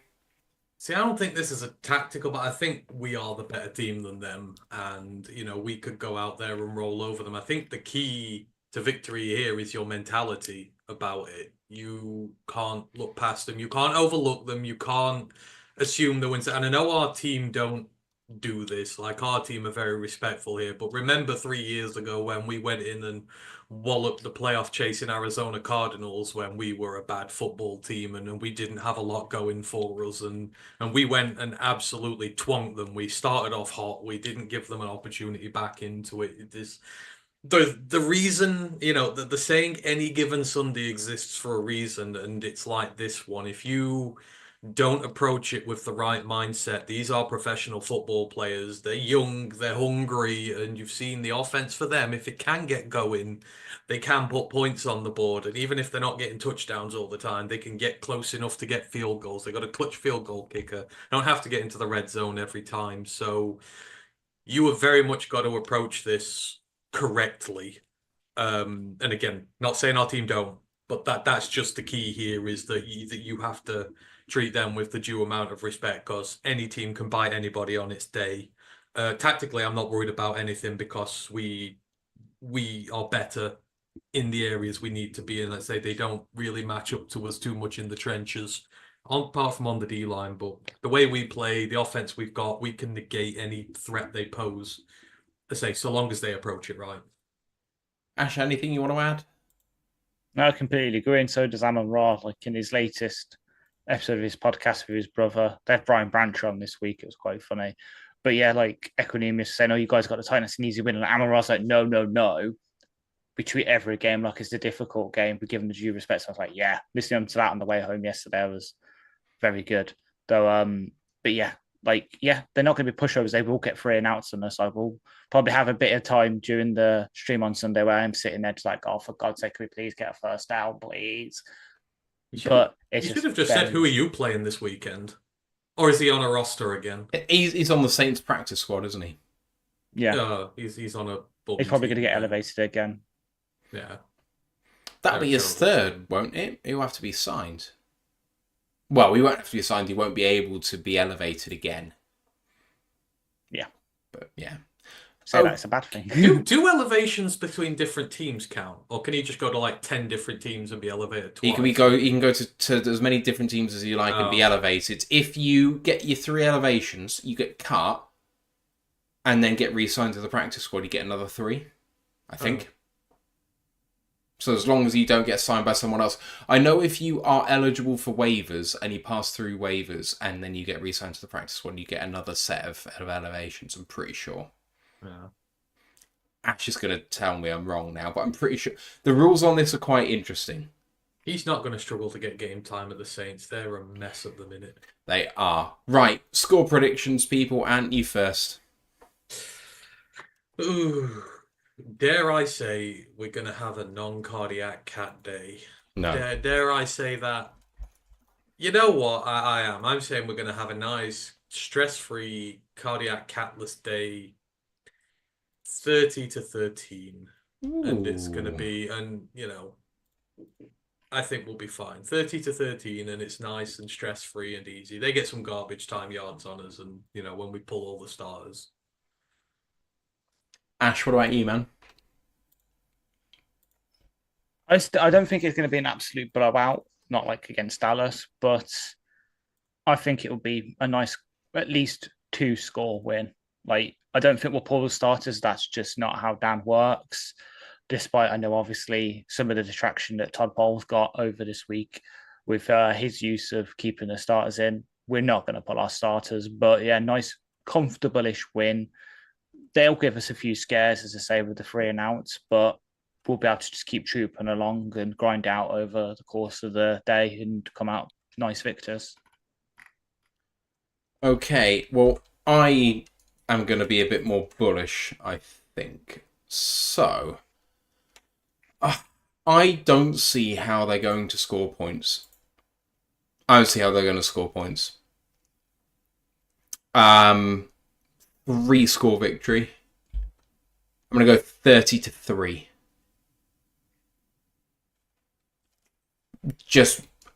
I think we're going to hit the under in this game, but we're going to blow them away. It's not that this game is going to be a walkover initially, and it's going to be a grind like we've talked about. But if you told me this game is going to be 9-3 at half-time, and then we score 3 touchdowns to 0 to no points at all for them in the second half, I can see that happening totally. That's kind of how I see the game script going. Right. Anything to add before we move on to the rest of the slate? I mean, 9-3 at half-time, that suggests a very turgid first half. I mean, yep. Poor Ash has to watch Florida State once in a weekend already. Oh! Can he do that twice? Oh, yikes, man. Why you got to do him like that? I mean, he's had to leave. It's Miami this week. It's in Miami this week as well. We're going to get absolutely shafted.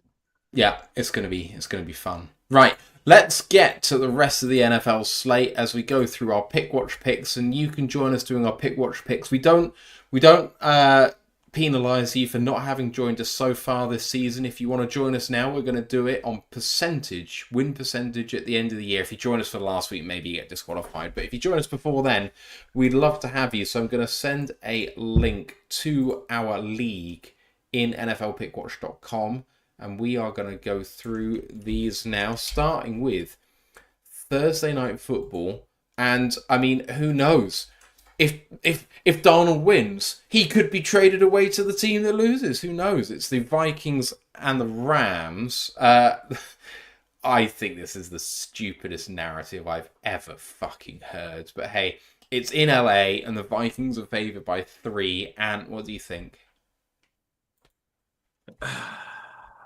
This is tough. It's a short week for them both, I guess. I mean, the Rams just don't. I'd say no, I don't know. Vikings win a very low scoring affair. Like this could be like 13-10 or something like that. I don't see it being pretty. The two teams on a short week are a bit banged up, so yeah. Vikings just. Ash? The Lions curse continues. They're banged up and they've just come off us.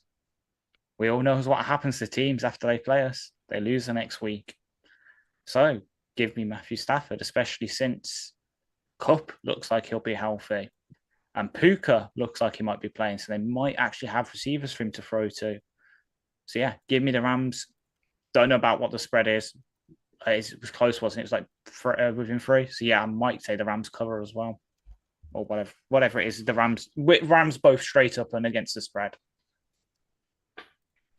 Vikings embarrass Rams. Cover 3 easily for me. Just think it's a much better team at all levels, and I think they're coached incredibly well. So, all right, move on to Sunday and the 1 o'clock slate. We're starting with Baltimore at the Cleveland Browns. Baltimore are favoured away from home by 8.5. Ash, you first this time. What do you think? Oh, by the way, no buys this week, by the way. 16 games. So, sorry, Ash. So this one, yeah, quite it's the Browns. Like they're not going to win. Just give me the Ravens and give me the. Yeah, this is the Jameson Winston Cleveland Browns. It might be the best opportunity they've had to win all season, just because they've actually got competent play at quarterback. Semi-competent, sorry. But then they're coming up against the number 2 favourite for the MVP and Derrick Henry, who's decided to say screw you to everyone, said he's too old and his flame is going to flame out, such as Ninja, and just consistently churn out 100-yard games. Give me the Ravens. Like, they're just going to cruise control against the Browns. Yeah, the Browns just look like a team that's finished. So they're heading towards the draft and maybe a number 1 pick. The Ravens win that one. Right. So Lions Titans. I just want to double check. The spread's 11.5 points. You both picked Lions. You're both picking them to cover the spread as well, I think, right? Probably, yeah. And you picked 11.5, more than 11.5, didn't you? Yeah. All right, next one up is Colts at Texans. Texans coming off a hard loss to Green Bay against the Anthony Richardson-led Colts. 5 points in favour of the Texans at home, so a pretty narrow spread considering the home advantage. And what do you think? Sorry, which one was that? Colts at Texans, 5-point spread. I don't know. This is tough. It's divisional. The Texans, yeah, I think the cracks are starting to show in that Texans team now. You know, that last second loss that Green Bay is going to sting something mightily. And Indy are not as bad as they made out to be. I think Jonathan Taylor's going to be healthy. I'm going to go the Colts in what would be a mini upset, I guess. Ooh, okay. Ash? I'm so close to agreeing. Like, I can see Jonathan doing well, but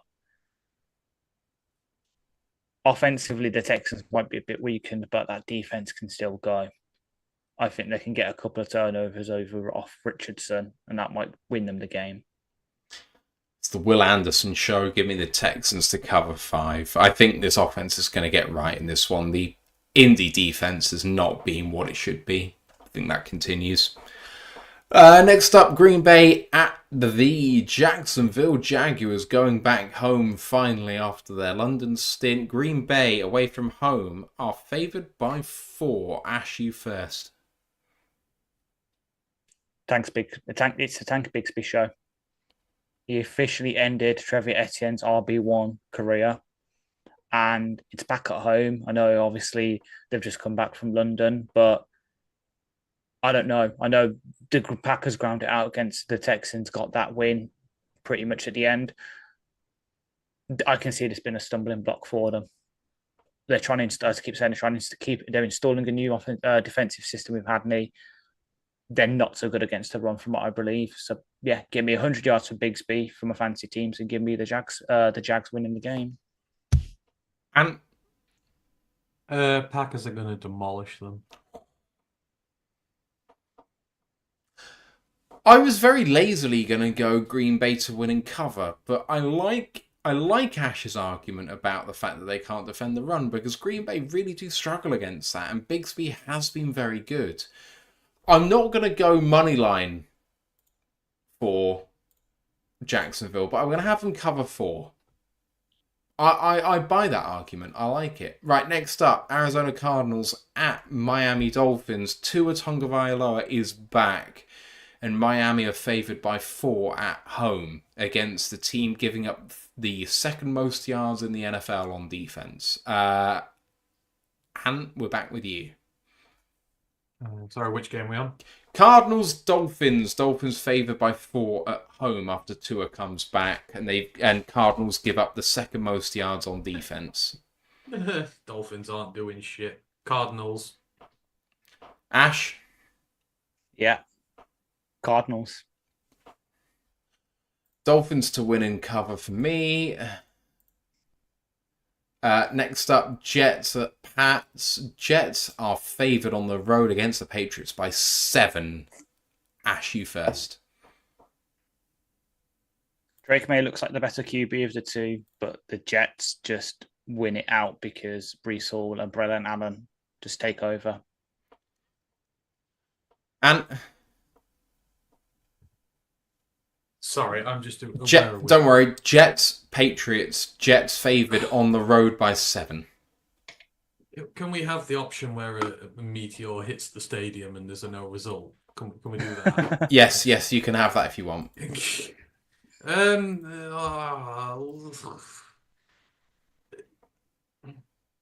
Patriots upset because I want Aaron Rodgers' world to burn. Patriots upset because right now they're the better team. I said what I said.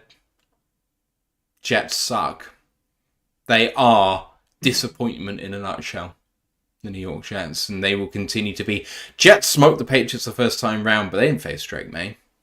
Drake May looks great. Drake May looks like if he could come good in this, he could potentially make this one of the most successful quarterback drafts of rookie quarterbacks in recent NFL history. Because Caleb has been at least somewhat of a success. Jaden Daniels has been a mitigated success. If May can make it 3 out of 3, we've never seen anything like this before at the quarterback position in terms of rookie quarterbacks, I don't think. From recent memory.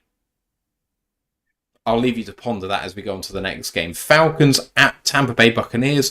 Falcons are favoured by 2.5 on the road. Tampa Bay are missing their top 2 wide receivers. And it's going to be a struggle for Tampa this one because that defense sucks.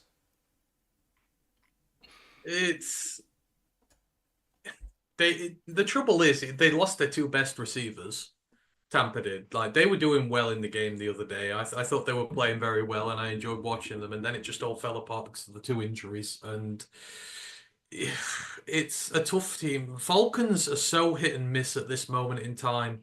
You just don't know really what you're going to get with them. Like, you know, they sat there at 4-3. They get blown out by the Seahawks. Barely beat the Saints, and then they've beaten the Bucks already. This just feels like a toss-up to me. The Bucks always win when you start doubting them. I feel like this is one where people are going to start doubting them and they're going to remind people they're not to be doubted. I'm going with a Bucks win. Ash? Like, Kirk will do enough to win the Falcons. Kirk and that defense, especially the safeties, will do enough to stop in that game.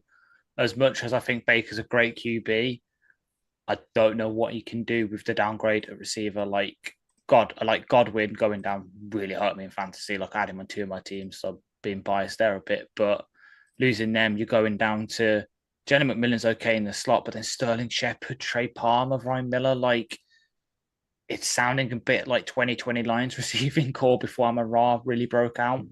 It's not exactly great. So yeah, give me the Falcons.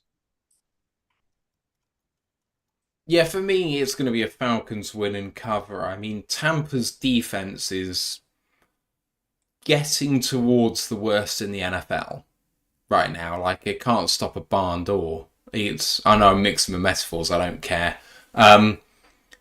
Winfield Jr. coming back hasn't helped them. Zion McCollum has gone from doing well in the first few weeks to being an absolute liability.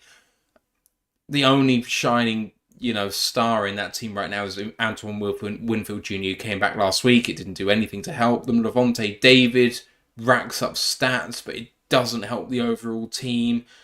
I love Yaya Diaby. I moderately like Elijah Cansey. Vita Vea is obviously an absolute monster, but there's so many holes there that they can't pick their poison because the offense are just dictating terms to them everywhere. It's a sad situation, but I don't see how the Tampa live in this game. I think 2.5 is a really, really generous line to Tampa Bay in this game because I don't think they're in the same class. Despite Baker, and I'm a massive Baker fan, when I say I think he's Matthew Stafford reincarnated, it is meant as a compliment. But yeah. Next game is Bears at Washington, and Washington are without quarterback Jaden Daniels, so it will be backup quarterback Marcus Mariota, and that means that the Bears are 2.5-point favourites on the road. Ash?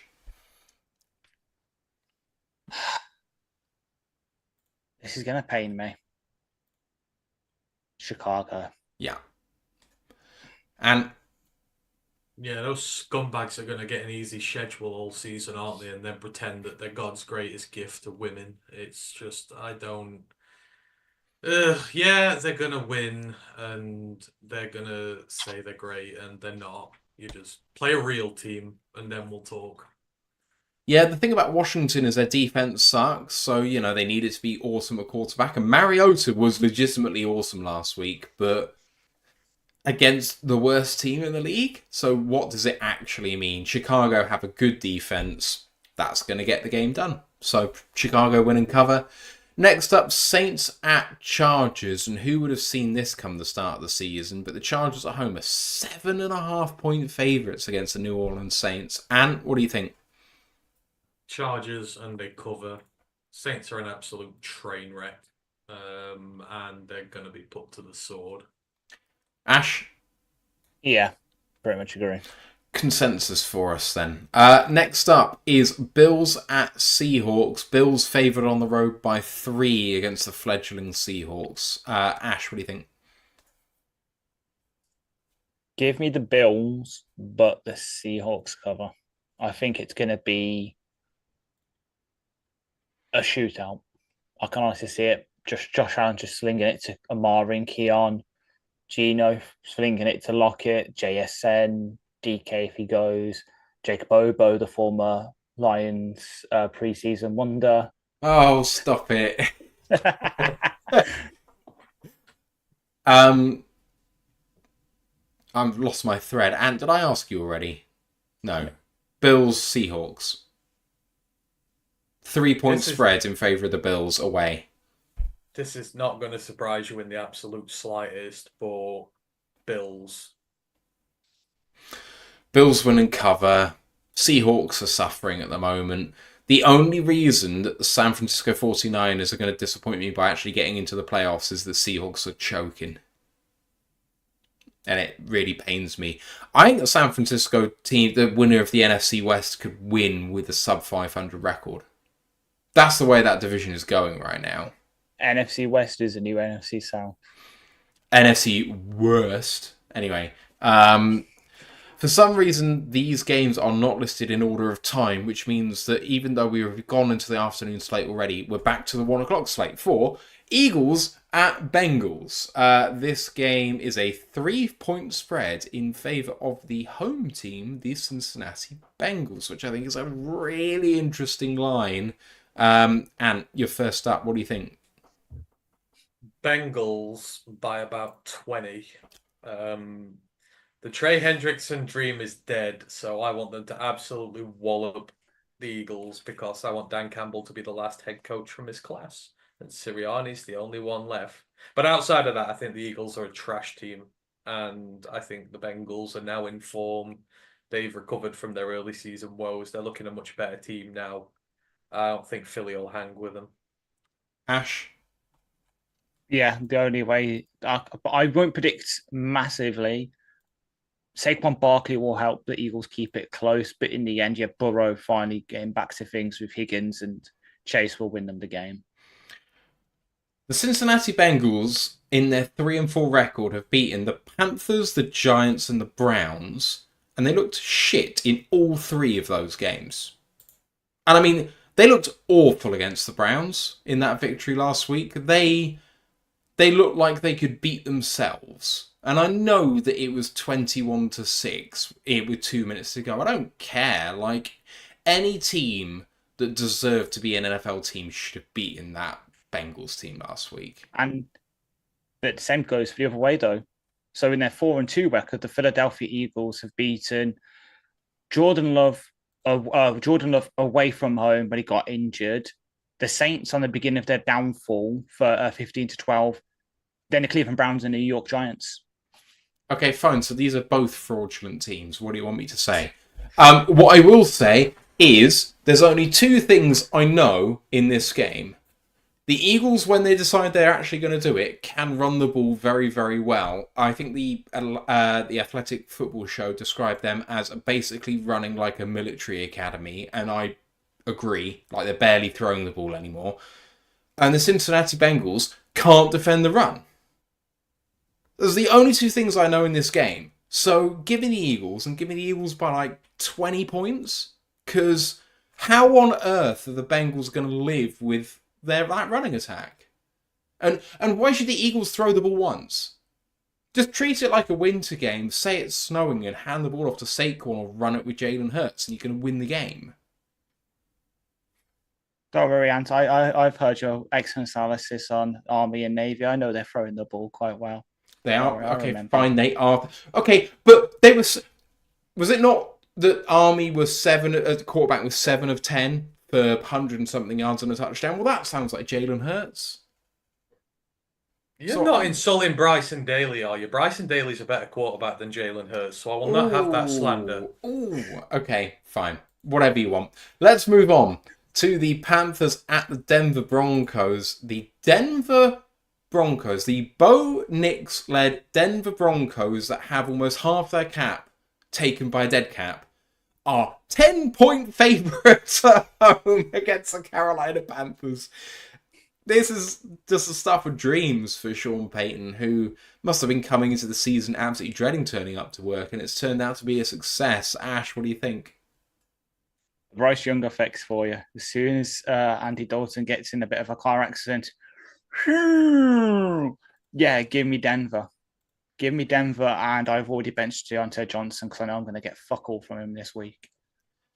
And See, I'm going for the Bryce Young redemption arc because I feel for him so much and I want him to get this. I'm going massive upset for the Panthers. The Broncos are not a good football. Let's not kid ourselves into thinking they've become a good team overnight. They're not. They're poor. And if any team can lose to the Panthers, it's them. So I've got massive upset here and Panthers winning. while I sympathise with the view that Broncos are not a good football team, because I agree, the Panthers are 0-17 worthy. The fact that they've won a game is shameful. And when I said that the Commanders are going to beat him last week, and they played all but like 6 snaps of the backup quarterback and an awful defense, and they beat the barn doors off them. I mean, this could be 40-50 points win. This could be really embarrassing for the Panthers. Like, sack the entire staff bad. It's going horribly, horribly wrong. Anyway, it's going to be interesting to see whether the head coach gets a second season. Because even if you've totally written off the season, you don't want to be a laughing stock, and they are. And I really feel for Bryce Young. He doesn't deserve this. And I really feel for Chuba Hubbard, because that man's a fucking football player. But, yeah. He's got 5 yards of carry for Carolina. How on earth is that possible? He was a beast in college as well. I just don't understand how it's possible that a team that can be this bad can have a rusher go over 100 rushes at 5 yards of carry and be this shit. It's embarrassing. Anyway, sorry, I'm just absolutely disgusted at what they are, and it just annoys me. Anyway, next game up is the last one in the afternoon slate. Kansas City at Las Vegas Raiders. Kansas City 9-point favourites, and yeah, Chiefs. Yeah. That took the least thought you've taken so far. Ash? Yeah, on the back of Spags, Chiefs win another one. Right, we have Sunday Night Football. Why on earth do we have double headers on Monday Night Football when we have teams on buys, but when we have no teams on buys, we only have one Sunday Night Football, one Monday Night Football? What the fuck is going on in the scheduling? That makes no sense. Anyway, Sunday Night Football, one of the most boring games in history. Dallas at San Francisco. San Francisco 49ers favoured by 4. I've lost my threads. Ash, you're next. Niners win. Cowboys cover in what, if you going into the season, would have thought would be an offensive explosion. This is the biggest candidate for a 6-3 game of them all. Oh. That's what I was going to say. I think this is going to be like a 9-6 sickos game. Like, this is going to be, well, not Jake Moody because he's injured, but whoever they're wheeling out at kicker versus Brendan Aubrey. And like, that's going to be it. That's going to be what this is. A sickos game for sick people like me. Someone hasn't seen the news yesterday. What? Aubrey's not going to be there. He's on jury duty. Is he? Backup kicker, boys. Backup kickers. Oh my god. Really? Oh. Yeah, he's on jury duty, and I don't know how long the case is going to be. Fucking hell, that's a disaster. It's a fix! I will say that I think this is going to be the Isaac Garendo show. Ooh, give me the 49ers run scheme against that Dallas Cowboys rush defense. Cowboys are sickeningly bad, and they're not quite in Panthers territory, but they're getting there, and they're going to be laughed off the stage. Give me the 49ers by 15. As in, I think it might be 15-0. Please. Right, last game up is Giants at Steelers. And the Steelers are only favoured by 6 at home. And to finish us off. I'm a Yinzer boy this year, as you know, so Steelers all the way. Ash? Steelers Nation, let's ride. I mean, he's doing the business, isn't he, Russ? It's going to annoy me to hell, but yeah, they're going to get it done. I've got the Steelers as well. Right, we're coming to the end of the show, folks. We have got a question in for later from Mike the Marine, which we're going to address after we sign off. Frank says, I need a rum and coke. I need several. Good point. What else do we have? Another question from Mike. We're going to get to that after the show. Anything else you want to say on the audio pod before we get to questions? Thank God we're not the Sky game. Yeah.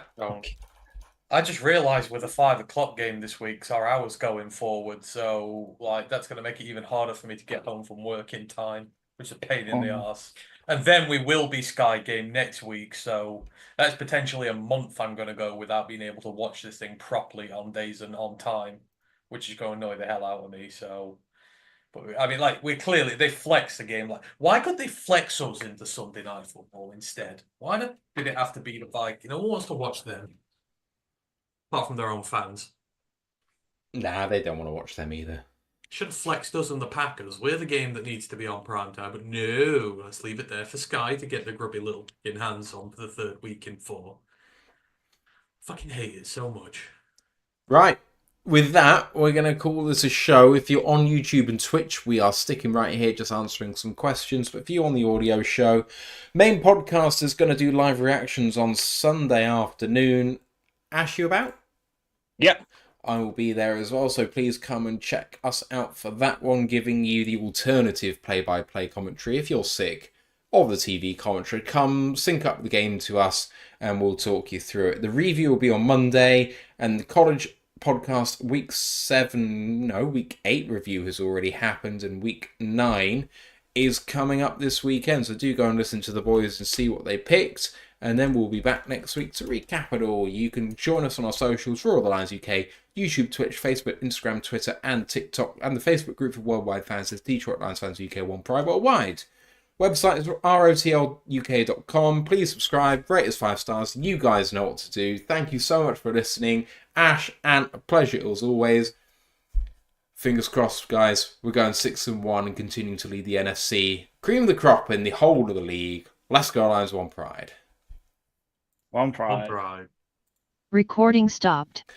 And we have some questions from people. First of all, is about this player in terms of whether he plays, and then the second is about what the player is like in general. So Cool Down Rat asks, do you think that the new shiny defensive lineman we've claimed, Isaiah Thomas, plays this Sunday? Do you think he's going to be active? Yes. Yeah, he'll be playing point guard. And Mike the Marine. Sorry, the jokes are there to be had. I'm gonna use them. And then Mike the Marine asked, can you tell me more about Isaiah Thomas? So without trying to run the bit too far, Ant, what do you think about him now that we've had a little bit of time to absorb the news that he's here? I know absolutely nothing about him, and I'm not going to pretend to. I have no idea what sort of player he is, so... Fair. I have nothing to add to this. Ash? Big defensive end, thinking Marcus Davenport replacement. He's a bit smaller than Marcus Davenport, but somehow a lot more durable. So he's going to do that kind of role. Don't expect him to do the rush end stuff, unfortunately, as much as we probably want him to, because Hutch is gone. But yeah, he'll just hold down the other side of the line while Pascal or Crew, whoever rotates in at the rush end, gives Levi a few more reps back on the inside, which will hopefully help him, because he's had a down week and a half, let's say, in terms of stuff, because he's had to play big end quite a lot for us, which is not where he's effective. So puts Levi back at his usual spot, gives us someone who can actually play defensive end properly on the other side opposite, and at least holds down that while we sort out the rush end spot. So he played for the Cleveland Browns in 2022, 7th round pick, 224th overall in 2022, 162 snaps on defense, 8 pressures, 1 sack. That's his stats. He also had 22 snaps on special teams, so do not expect him to get active on special teams, basically, because it's not his bag. Combine measures, 4.7 40-yard dash, 11'7" broad, 35.5-inch vert, so pretty explosive, pretty quick guy. 266 pounds. I think that was him slimmed down. I think he's quite a bit heavier than that, actually, to be honest, in his playing weight. He was actually part of a Lions trade. So we traded... were traded by the Lions as a 2022 7th round pick, 223rd overall to the Browns, for his 7th round pick, 234th overall, subsequently traded Jonathan Ford and David Blau. So he was part of that trade, basically. So, fun.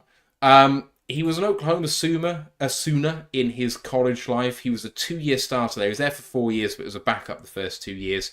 In the final 2 years, he played 1,085 snaps on defense, and he had 80 pressures in the 2 seasons with 18 sacks. So he was a fairly productive pass rusher at college. I haven't watched a snap of him. Those are just the things that I can find for you. So his missed tackle rate when he was a starter was 24% in 2020 and 31.7% in 2021. So wrapping up is not necessarily a strong point of his. But there we go. Could be worse. Could be Philip Rivers' wrapping up skills. Yeah, well. And enjoyed that. I love it. Right.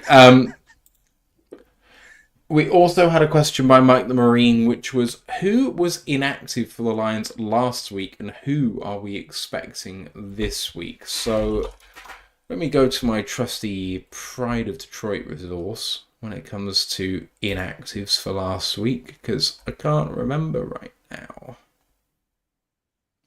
So it was Isaiah Williams, Giovanni Manu, Kevin Zeitler, Parker Hess, Isaiah Thomas, and Lawrence Strickland, I believe. So I think that Strickland, Manu are shoo-ins. Yeah. And I'm struggling after that, because if Williams might play... So Jameson Williams is inactive by definition. Yeah. So that's We only 3. have to have... Yeah. We only have 52 players. That's 49. We need to get 3 more. I mean, No, Pascal don't recover sorry. from his injury or illness or whatever. Yeah, Pascal. So Pascal's a candidate. Depends if we elevate anyone, and then that needs... Sorry, as we only need 1 more inactive, but if we elevate 2, then we need 2 more inactive. So...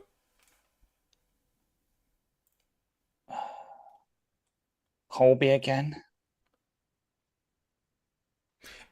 Yeah, I think that's reasonable. If Zeitler goes, there's no reason for Colby to be active, frankly. Okay, so Zeitler plays, Colby's inactive, and I mean, it looks like Alan Robinson is going to play a bigger part in this game because of what Dan said, so it's not like he's going to be inactive.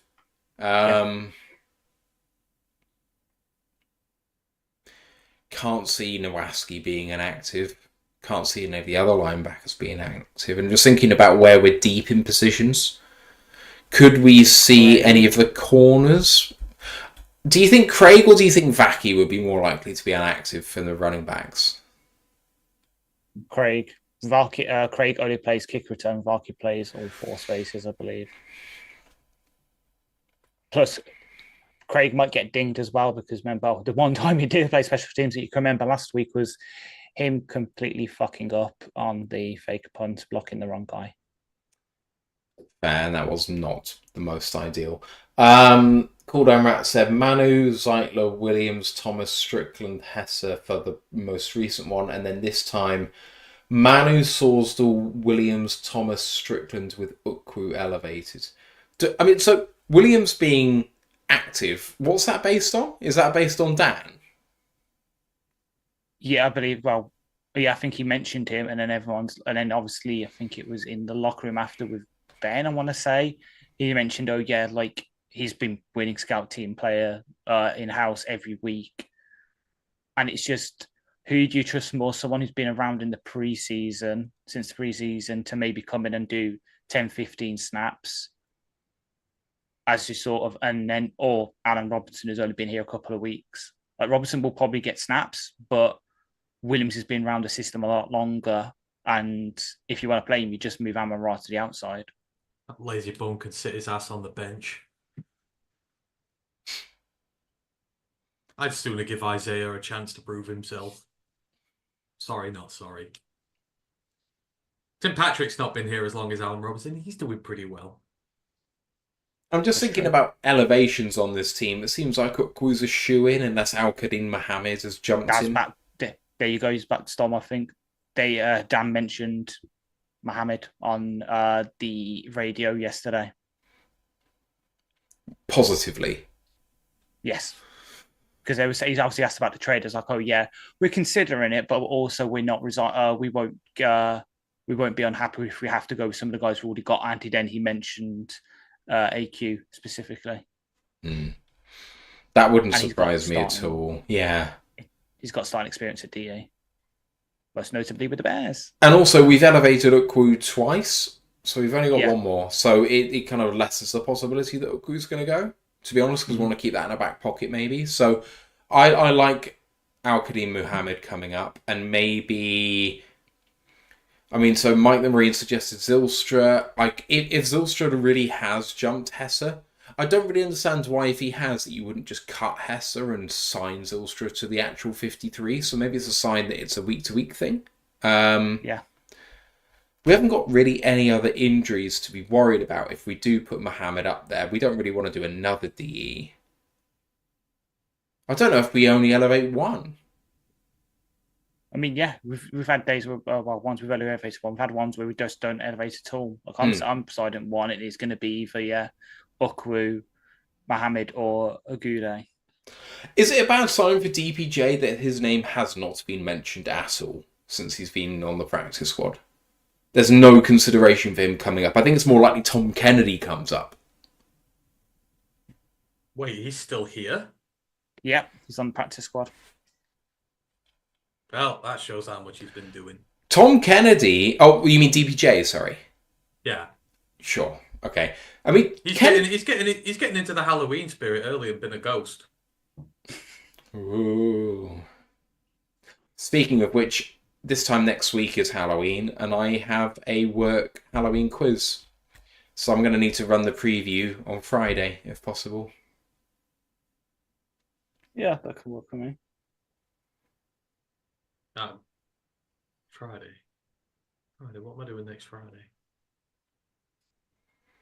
Can make it as late as you like. Well, I say that with reckless abandon. I can make it quite late. I have no idea. For some reason, I don't have to miss 3 weeks in a row.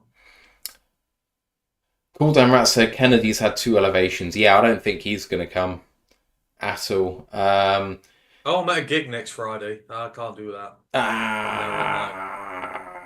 Maybe we can do Wednesday? I'm at work. Whoa. Maybe we can do Thursday after my quiz. Be about a midnight start. Hey, it'd be spooky. It's Halloween.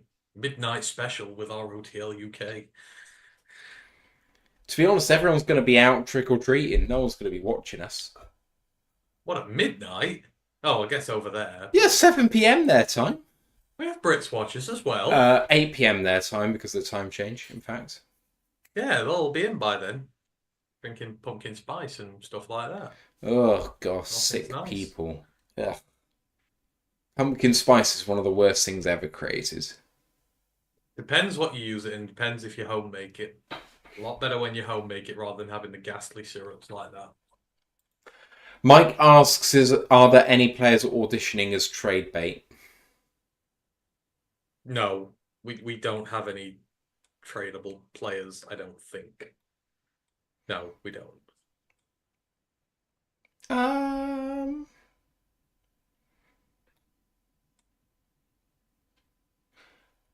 I tend to agree.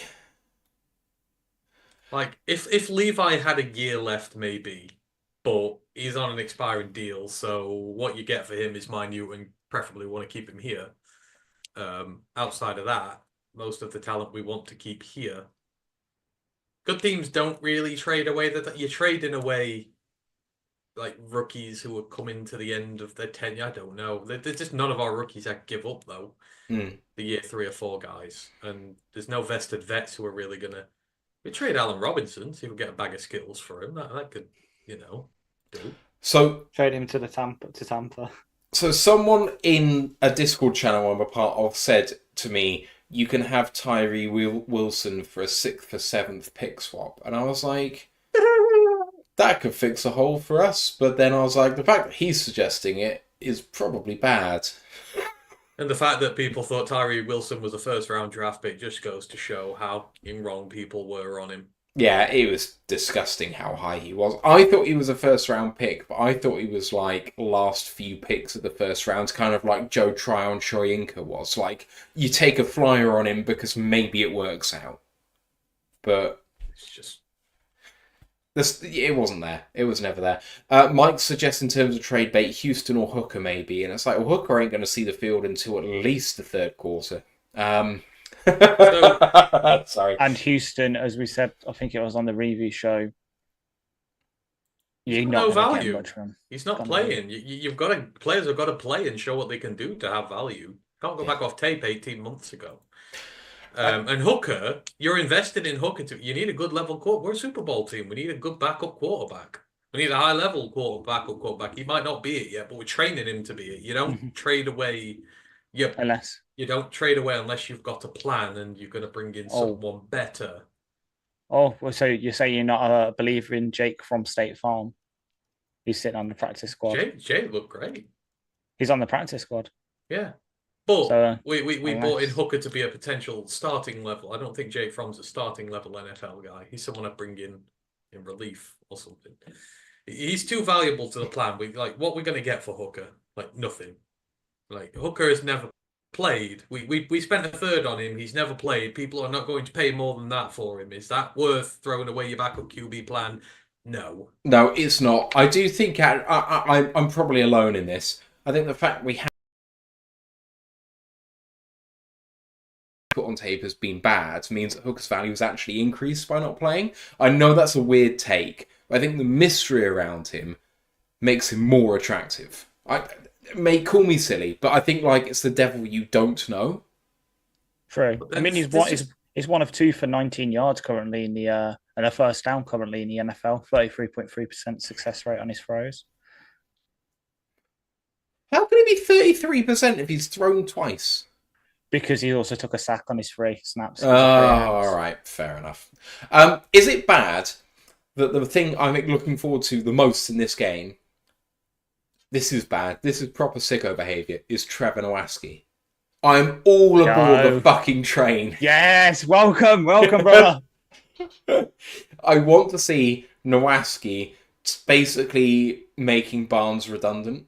And I say that with the greatest respect to Derek Barnes because I love what he did in this off-season and this season. But if Nowaski can come in and do everything we wanted Barnes to do, or better, pass rushing Nowaski is so good. But then he actually plays in coverage and he's very, very good as well. I mean, in his limited snaps, but he's up there for me. He looks like an NFL player. You're going to have to pay one of them, so... Well, Nowaski you got as an ERFA, so you've got him under control for 3 years. No, this year and next as an ERFA. See, that's just terrible capitalism there. You're just thinking about money, so... Barnes Here is one of our comes the own. money. Barnes is one of our own. We should want to pay Barnes. I do want to pay... Thinking about who we can pay less. I do want to pay Barnes, but I also want to keep Nowaski, and then we can just run with a base 2-5. I want to see it. I mean, yeah. Plus, well, it's also way into that.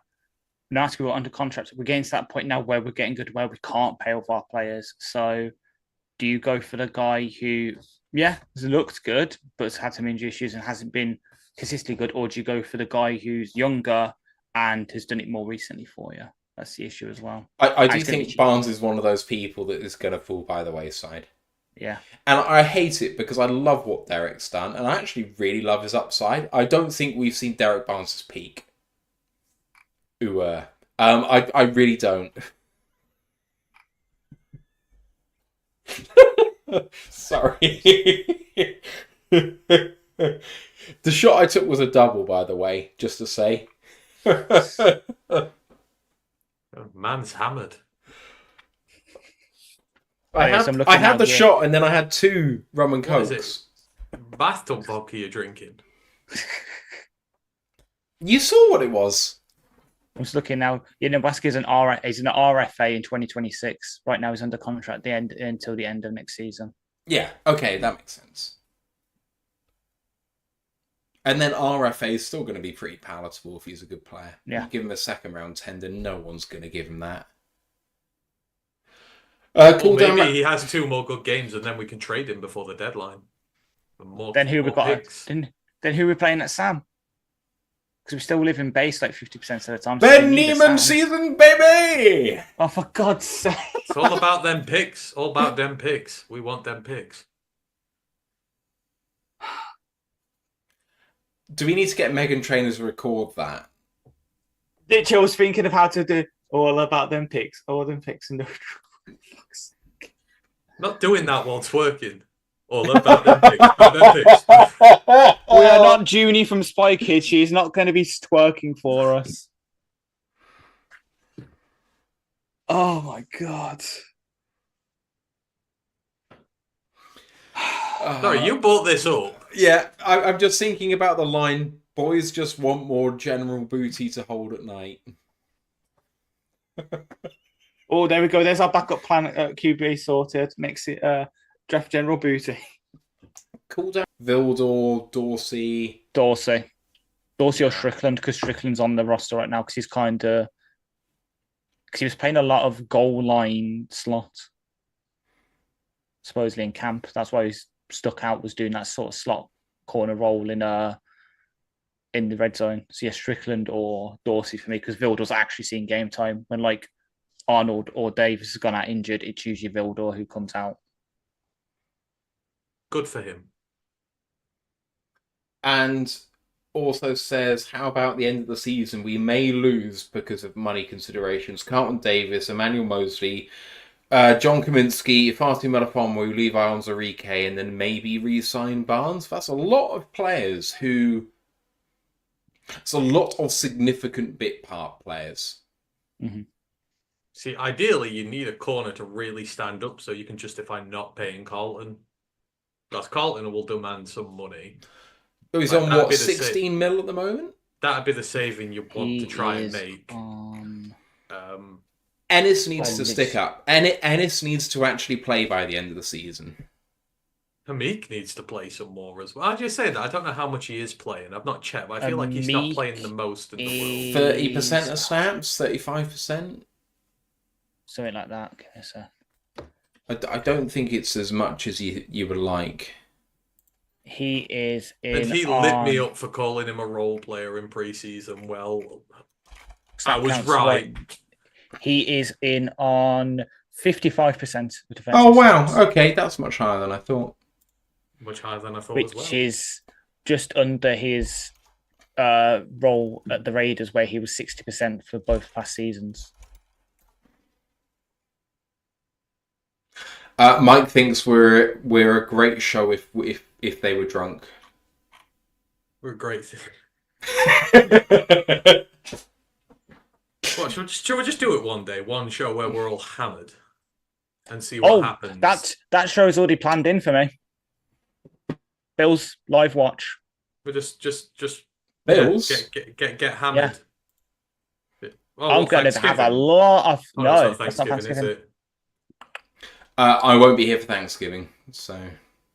Bill, let's just say the day. Well, because the Bills is a special day for me. I will probably be having a lot of alcohol given to me. Is it your birthday? Mm-hmm. Oh, all right. Let's go. And I think Villa Nottingham Forest is early that day as well, and it's at the City Ground. So I'm like, oh no, it's been it was moved to the 5:30 on the Saturday. Oh, okay. So I won't be going to that, but I will be smashed for the Bills game, and then crying into my pint glass as Keon Coleman probably burns one of our corners for a touchdown. I'm shocked you've not got hammered this year once already watching that shower on a Saturday. It didn't. Not Villa. I would have done if my McRib came earlier, so I could stomach the alcohol. But unfortunately, my driver took that half an hour detour around Nottingham City Centre, so my McRib was cold, my McFlurry was melted. You didn't miss anything with the McRib. How do you win a football game with 80 yards of offense? Damn it! Mike asks how old you're going to be. 26. Fucking child. I feel so old now. Welcome to the Royal Alliance Grooming Podcast. He's getting to that. Sorry. He's getting to that age now, isn't he? He's getting to the men only want one thing now age. A working Sam linebacker. Oh. That'd be Ashes. Men only think about one thing. Yeah, a Sam linebacker. That's Ashes. Trevor Nowaski, Just my life for a Trevor Nowaski. But my king, yeah, not my horse, my kingdom for a horse. It's just my kingdom for a Sam linebacker. Cool Down Rat says Ash is still on rookie contract? ? Yeah. Technically.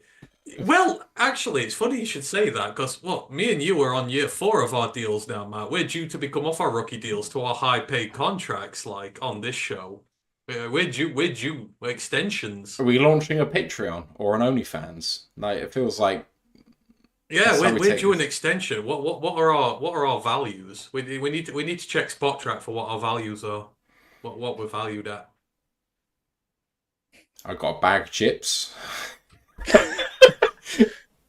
We've got to do the little spider graphs for us, just like, intelligence, emotion, love for long snappers. Yours will be right down there then. And he can't be. He's not the one wearing the long snapper jersey today.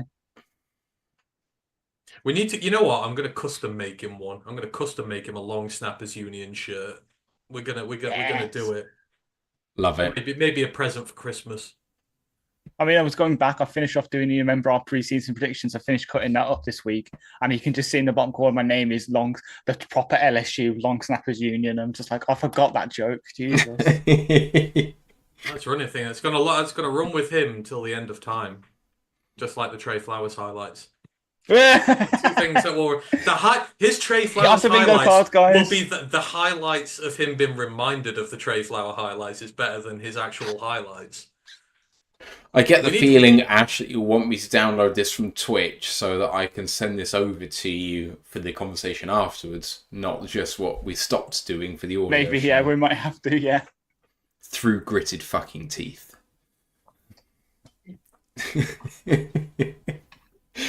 Oh, man. Yeah, well, I mean, with the long snapper stuff, I will just say, have we been wrong? I mean, what's happened with kickers since Jake Bates has come in and the new long snapper's come in? He's been practically perfect. Except for, they're a team. But you had to sacrifice Scott Daly and his emotions and his feelings to get there.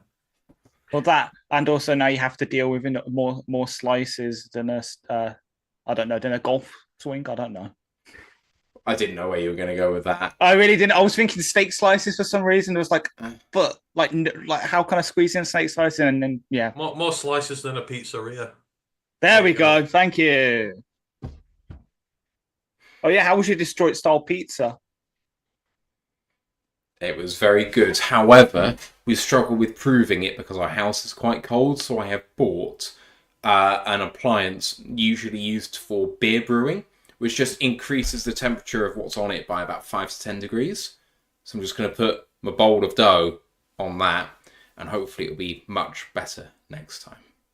Also, Sarah did not buy shredded mozzarella, only a ball of buffalo mozzarella, which is fine, but it's not really a Detroit-style pizza if you do that. So we're doing another one tomorrow.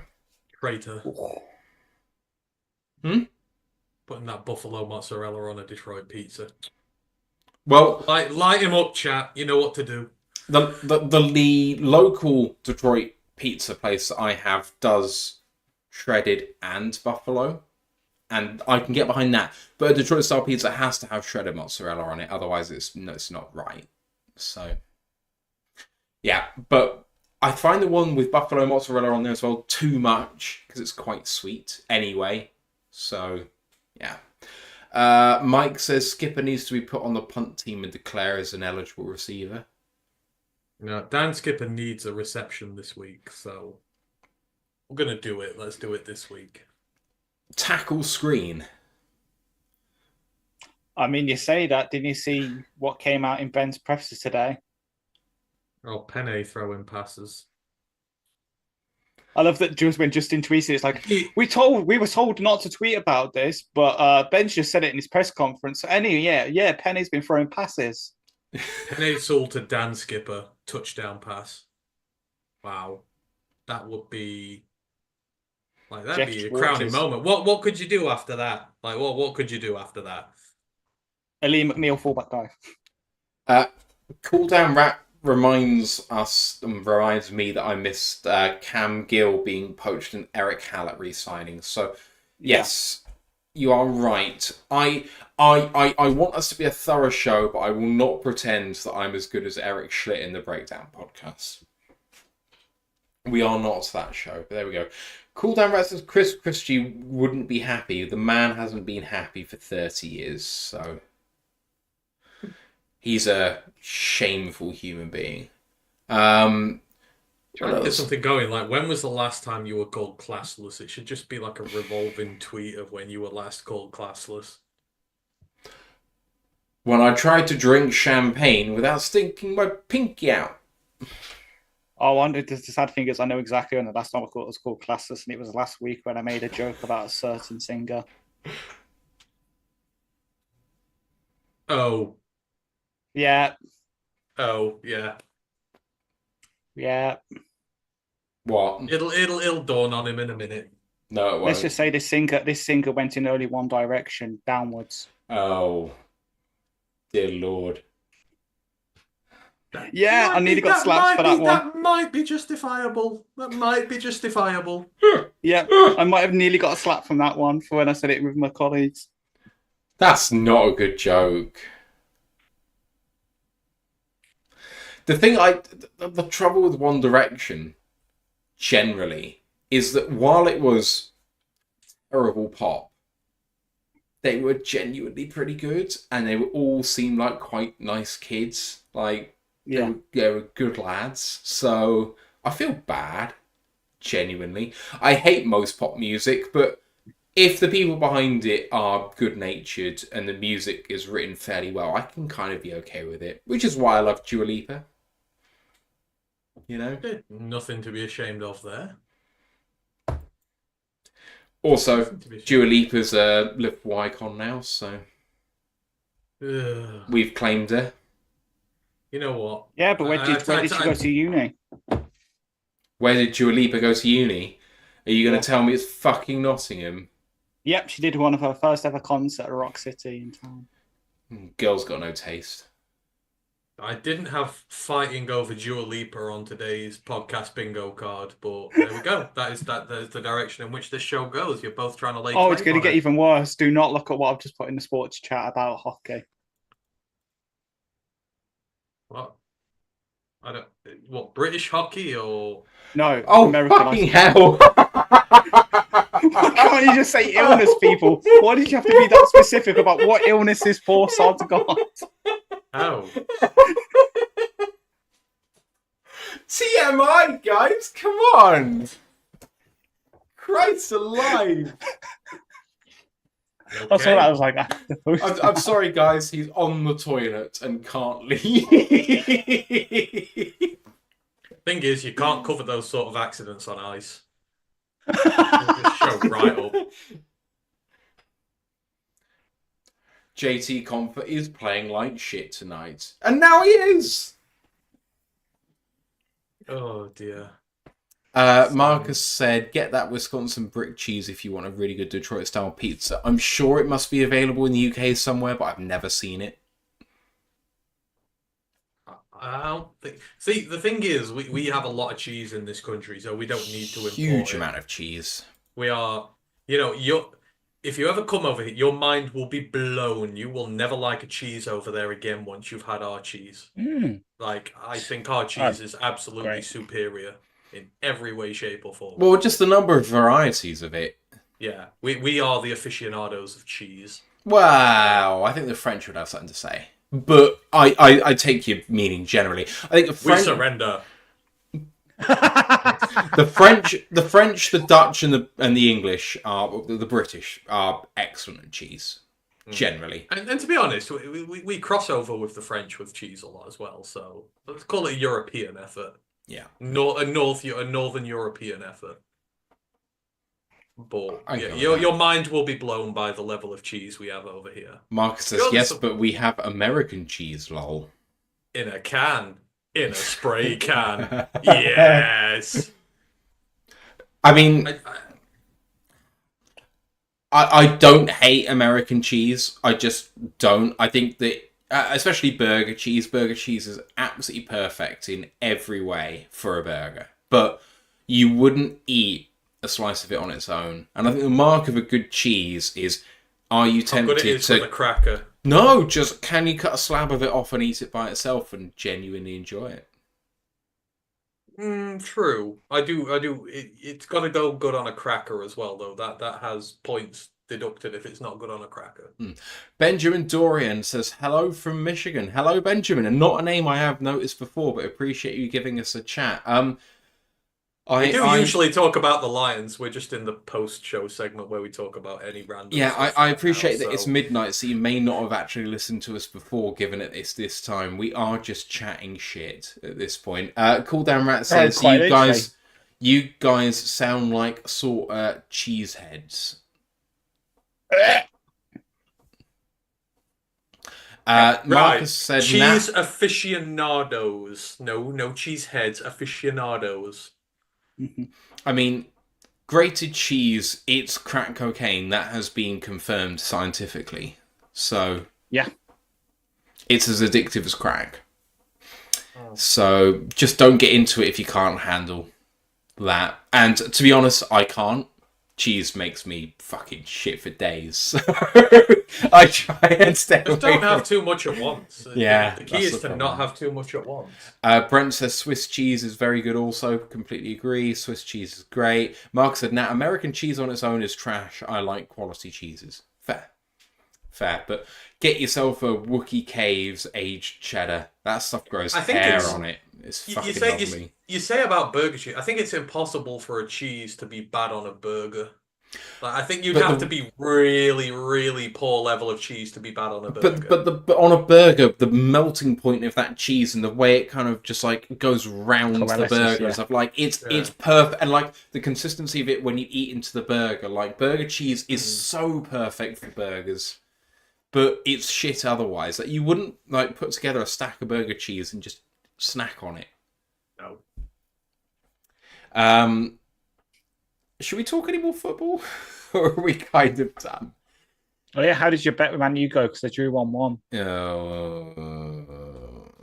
The irony is they subbed off Anthony and then had to sub him off because he got injured.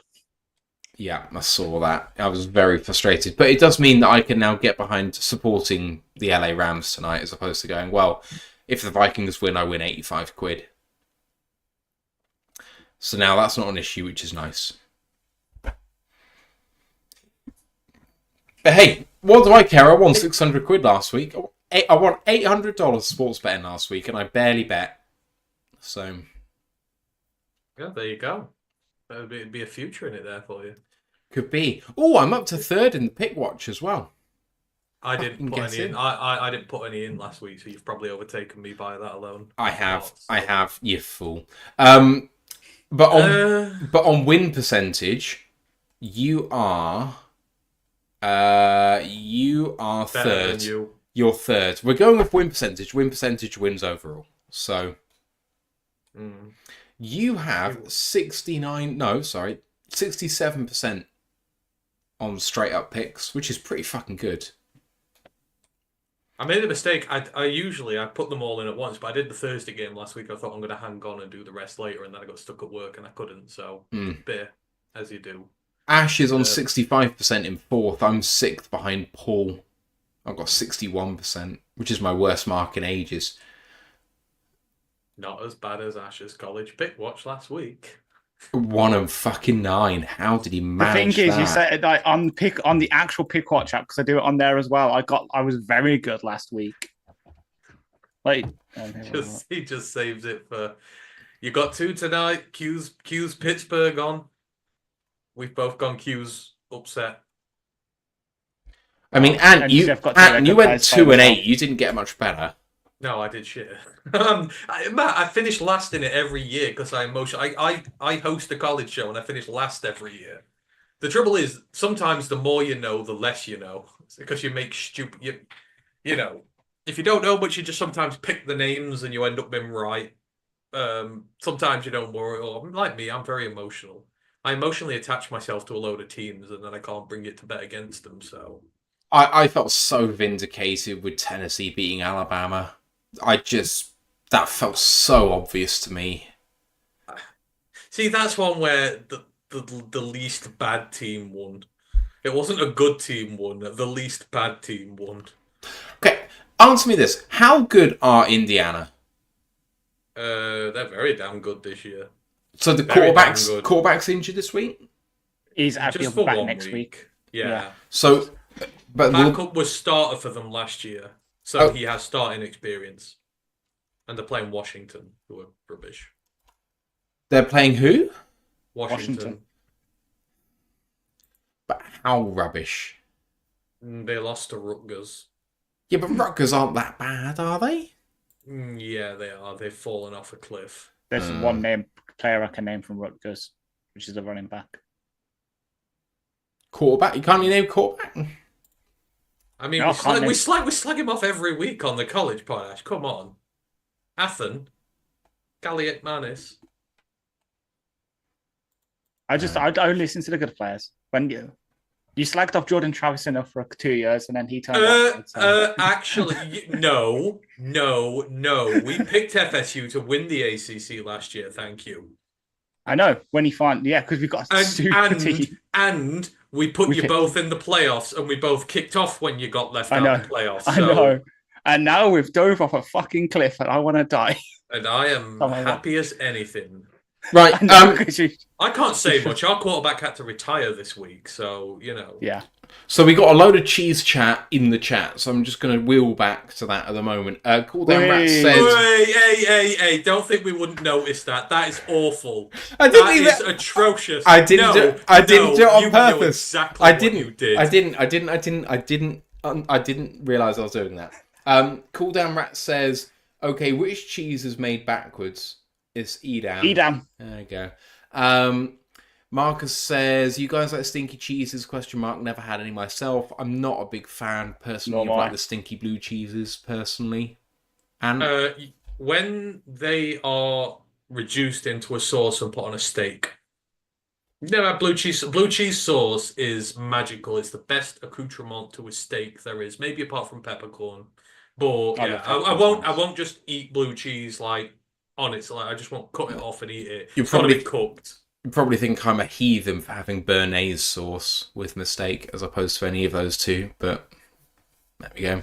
Nothing shocks me with you anymore. You stopped disappointing me years ago.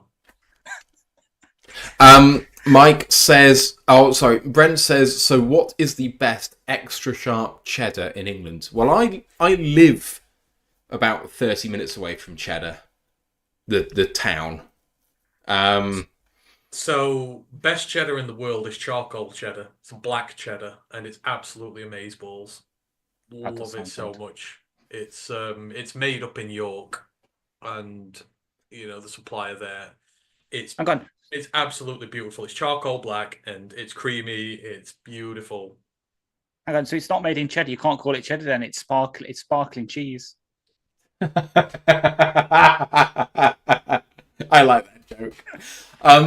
I have two favourite cheddars. The first is Wookey Hole Caves cheddar, as I've mentioned already. Wookey Hole is another village about 35-40 minutes drive away from Cheddar Gorge.